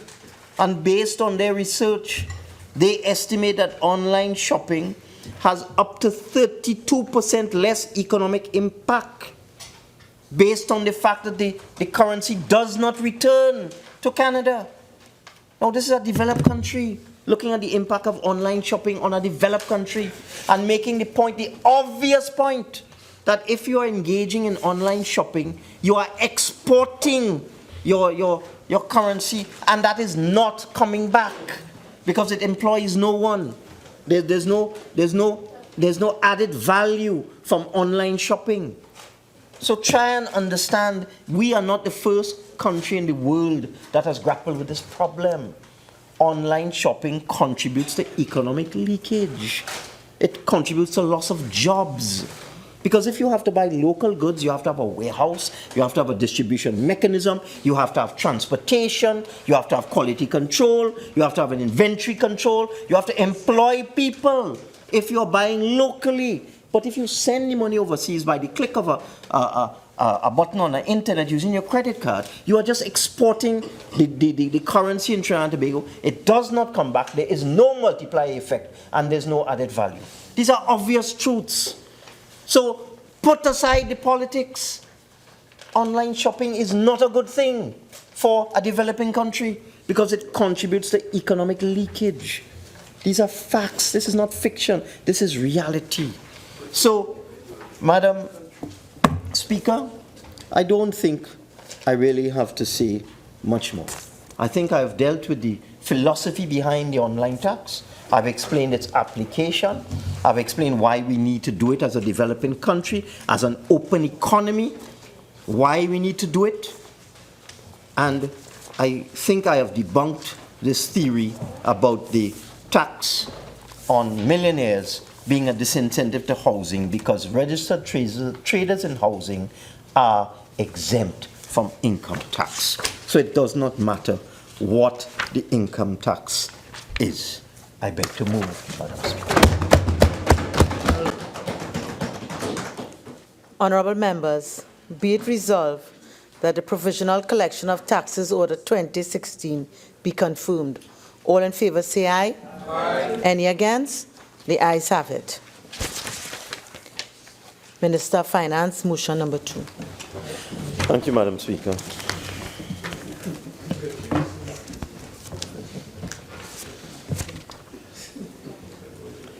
Madam Speaker, I beg to move motion number 2 standing in my name. Whereas it is provided by Section 7 of the Customs Act, Chapter 7801, hereinafter called the Act, that the President may by order increase or reduce any import or export duty of customs, or impose new import or export duties of customs, and from the date of publication of the order in the Trinidad and Tobago Gazette, and until the expiry of the order, the duties specified in the order shall be payable in lieu of the duties payable prior thereto. And whereas it is provided by Section 7.2 of the Act that an order issued under that section shall, after 4 days and within 21 days from the date of its first publication, be submitted to Parliament, and Parliament may by resolution confirm, amend, or revoke the order, and upon publication of the resolution of the Parliament in the Trinidad and Tobago Gazette, the resolution shall have effect and the order shall expire. And whereas the Customs Import Duty Caribbean Common Market Amendment Order 2016 was made under Section 7 of the Customs Act and first published in the Trinidad and Tobago Gazette as legal notice number 160 of 2016 on the 19th day of October 2016, and whereas it is expedient to confirm the order, be it resolved that the Customs Import Duty Caribbean Common Market Amendment Order 2016 be confirmed. Madam Speaker, I beg to move. Come on. I think you have to put a question. I think you have to beg to move. Yes, I did. Sorry, I beg to move while I was sitting down. I beg to move. Thank you. I beg to move. Sorry. Thank you very much. Honourable members, be it resolved that the Customs Import Duty Caribbean Common Market Amendment Order 2016 be confirmed. All in favour say aye. Aye. Any against?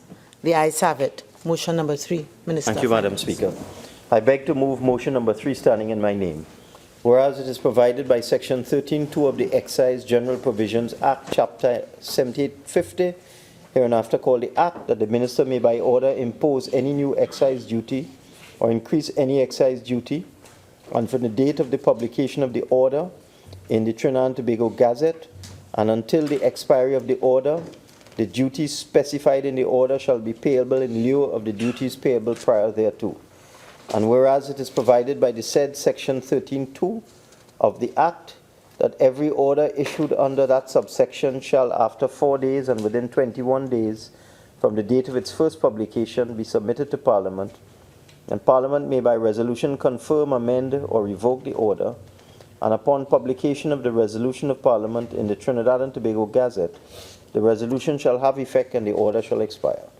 And whereas the Excise Duty Alcoholic Beverages Order 2016 was made under Section 13.2 of the Excise General Provisions Act and first published in the Trinidad and Tobago Gazette as legal notice number 161 of 2016 on the 19th day of October 2016, and whereas it is expedient to confirm the order, be it resolved that the Excise Duty Alcoholic Beverages Order 2016 be confirmed.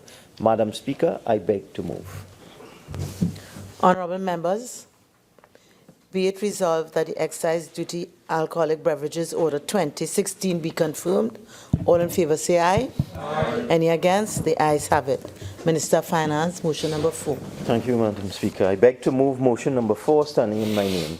Whereas it is provided by Section 13.2 of the Excise General Provisions Act, Chapter 7850, hereinafter called the Act, that the Minister may by order impose any new excise duty or increase any excise duty, and from the date of the publication of the order in the Trinidad and Tobago Gazette, and until the expiry of the order, the duties specified in the order shall be payable in lieu of the duties payable prior thereto.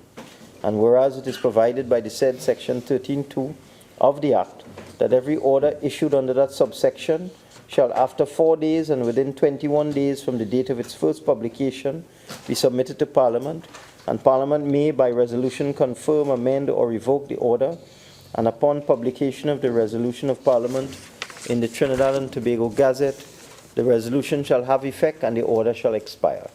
And whereas the Excise Duty Tobacco Products Order 2016 was made under Section 13.2 of the Excise General Provisions Act and first published in the Trinidad and Tobago Gazette as legal notice number 162 of 2016 on the 19th day of October 2016. And whereas it is expedient to confirm the order, be it resolved that the excise duty tobacco products order 2016 be confirmed. Madam Speaker, I beg to move. Honorable members, be it resolved that the excise duty tobacco products order 2016 be confirmed. All in favor say aye. Aye. Any against? The ayes have it. Finance number 3 Bill 2016, Minister of Finance. Thank you, Madam Speaker. I beg to move that a bill entitled An Act to Provide for the Variation of Certain Duties and Taxes and to introduce provisions of a fiscal nature and for related matters be now read a second time. I beg to move. Honorable members, I shall now put the question. The question is that a bill entitled An Act to Provide for the Variation of Certain Duties and Taxes and to introduce provisions of a fiscal nature and for related matters be now read a second time. All in favor say aye. Aye. Any against? The ayes have it. A bill entitled An Act to Provide for the Variation of Certain Duties and Taxes and to introduce provisions of a fiscal nature and for related matters. Minister of Finance. Madam Speaker, as provided by Standing Order 681, I beg to move that a bill entitled An Act to Provide for the Variation of Certain Duties and Taxes and to introduce provisions of a fiscal nature and for related matters be committed to the Committee of the Whole. Honorable members, the question is that a bill entitled An Act to Provide for the Variation of Certain Duties and Taxes and to introduce provisions of a fiscal nature and for related matters be committed to the Committee of the Whole. All in favor say aye. Aye. Any against? The ayes have it. This House will now go into the Committee of the Whole to consider the bill clause by clause.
The Leader, Minister of Finance and Whip, would you all have any objection with us just doing them clauses 1 to 6, taking them all together? No, that's fine. Yes, thank you. Clauses 1 to 6. The question is that clauses 1 to 6 stand part of the bill. The question is that clauses 1 to 6 now stand part of the bill. Those in favor say aye. Aye. Those against say no. I think the ayes have it. Clauses 1 to 6 now stand part of the bill.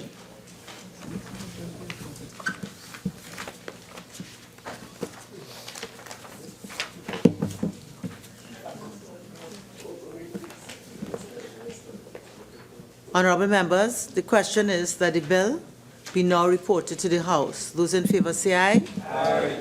Those against say no. I think the ayes have it.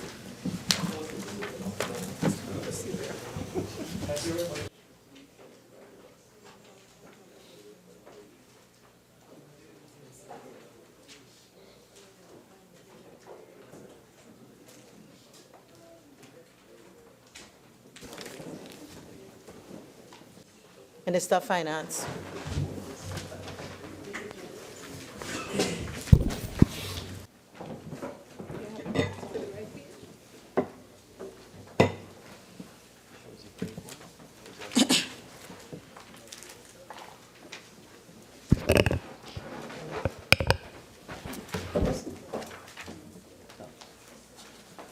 Madam Speaker, I wish to report that a bill entitled An Act to Provide for the Variation of Certain Duties and Taxes and to introduce provisions of a fiscal nature and for related matters was considered in Committee of the Whole and approved without amendments. I now beg to move that the House agree with the committee's report.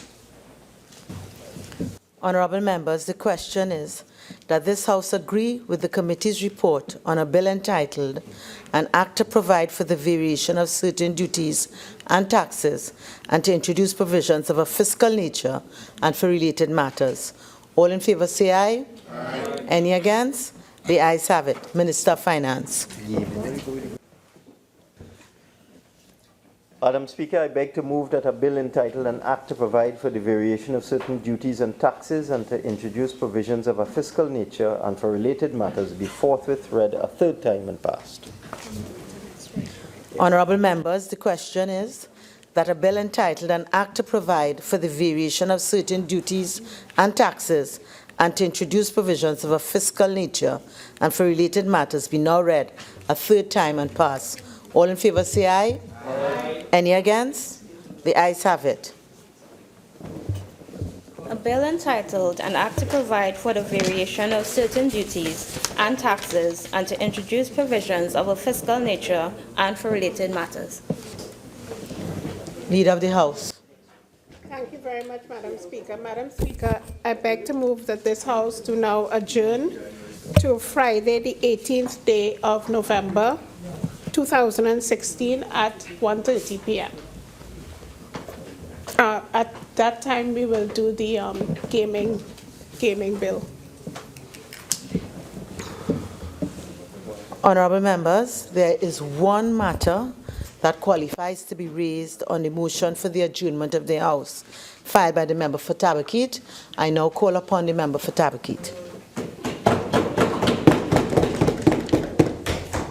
Thank you, Madam Speaker. Madam Speaker, before I have two letters in my hand.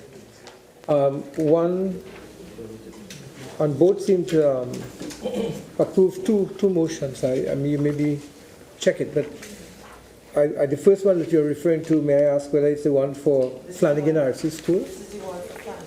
Yeah, and then I got another one that you sent to me through the clerk of the House. The only one that qualifies for today is the one for Flanagan RC School. Okay. Thank you, Madam Speaker.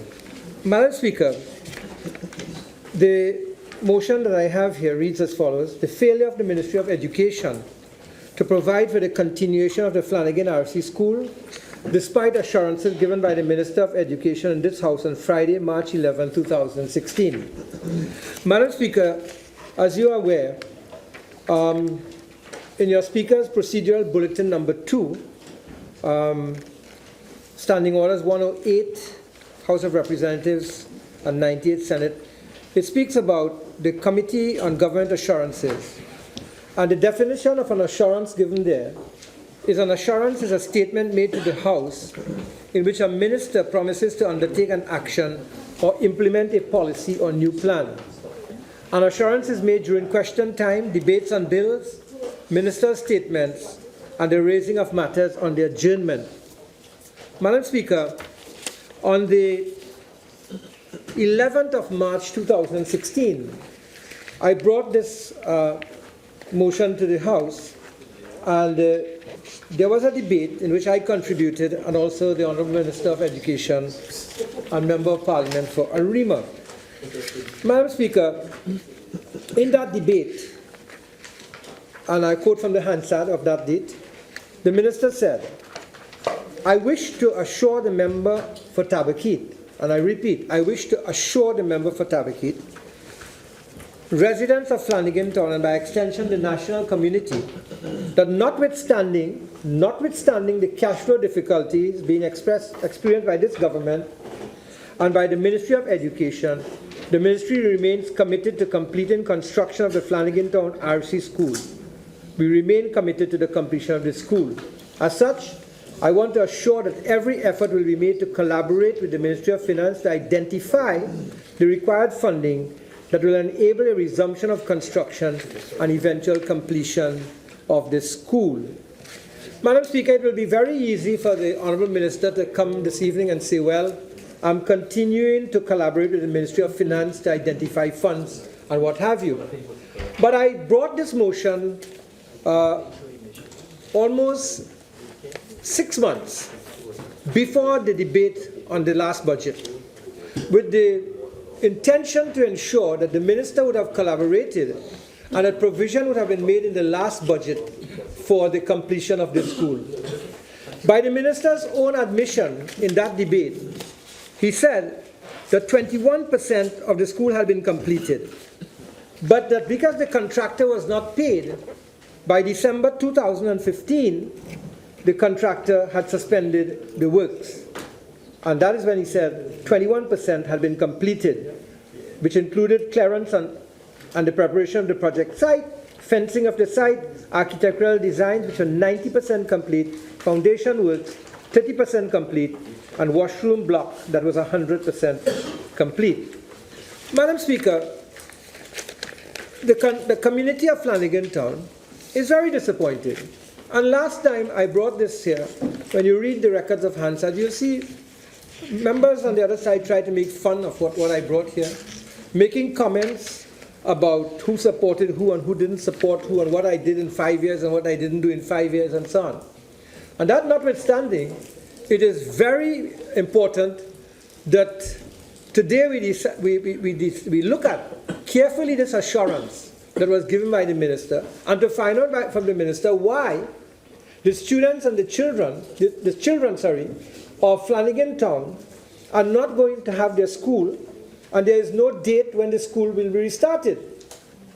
Madam Speaker, I just want to remind you that this school, and the Minister himself in his statement noted it, the school was established in 1933. And in 1933, the school established was owned by the Catholic Education Board of Management.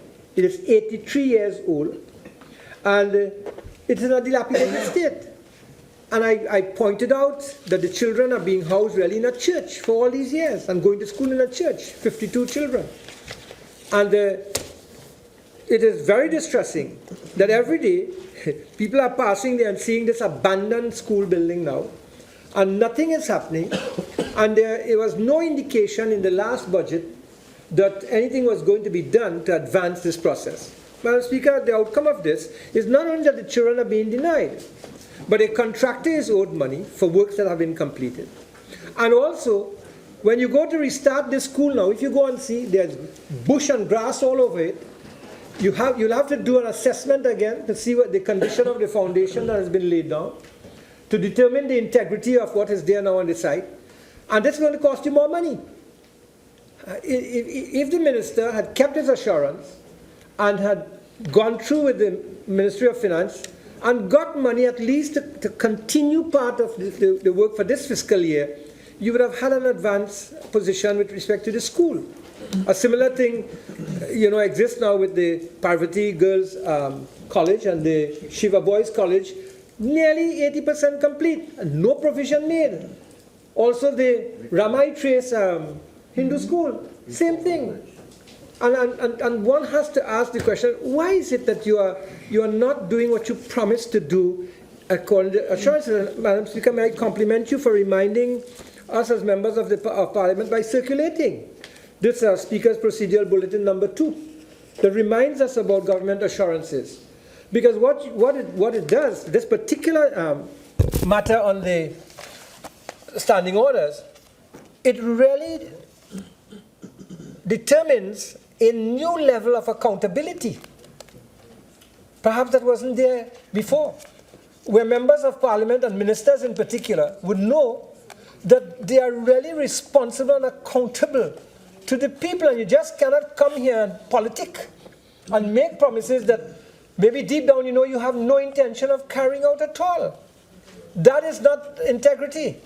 Integrity is when you close the gap between the spoken word and the done deed.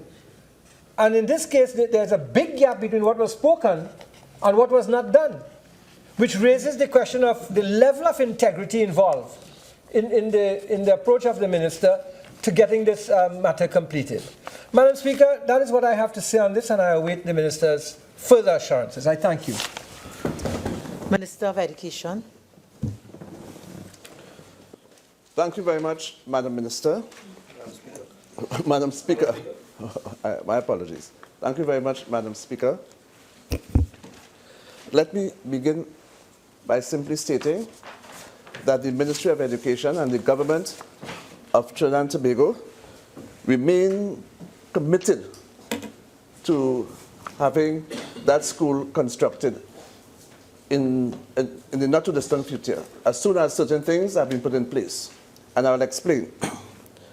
The Flanagan government, the Flanagan RC school is owned by the Catholic Board, a statement which I made previously.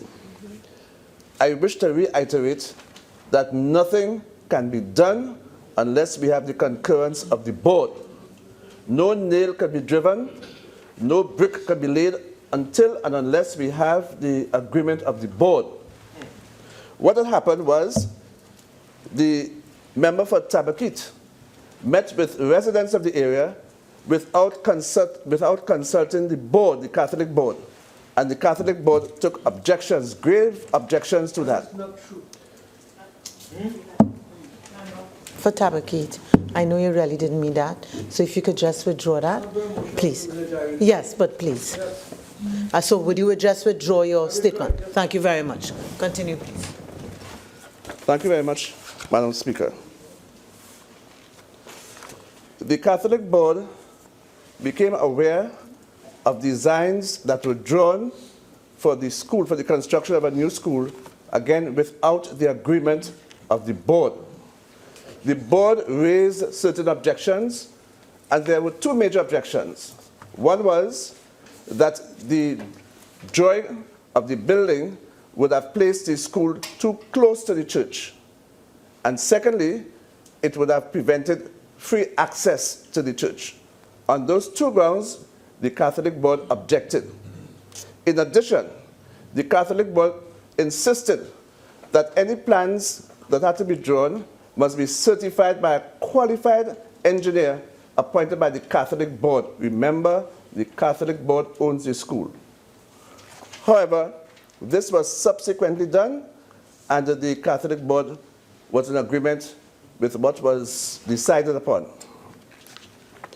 The new plans that were drawn would have necessitated that the school, a part of the school, would have had to be constructed on state lands. And this, if this had to be done, then there was need to get permission from the Commissioner of State Lands.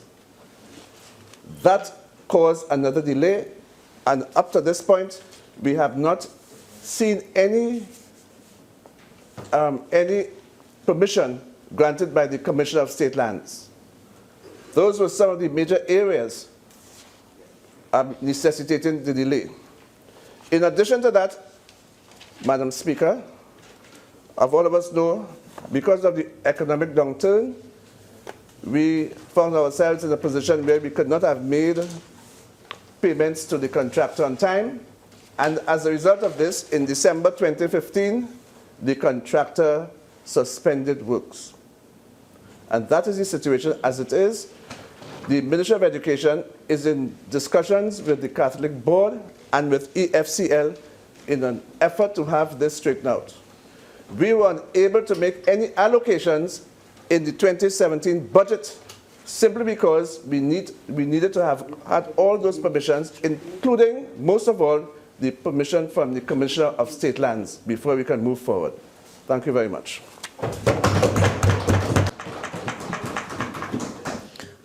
Honorable members, the question is that this House do now adjourn to Friday, the 18th November, 2016 at 1:30 p.m. All in favor say aye. Aye. Any against? The ayes have it. This House now stands adjourned to Friday, the 18th of November, 2016 at 1:30 p.m.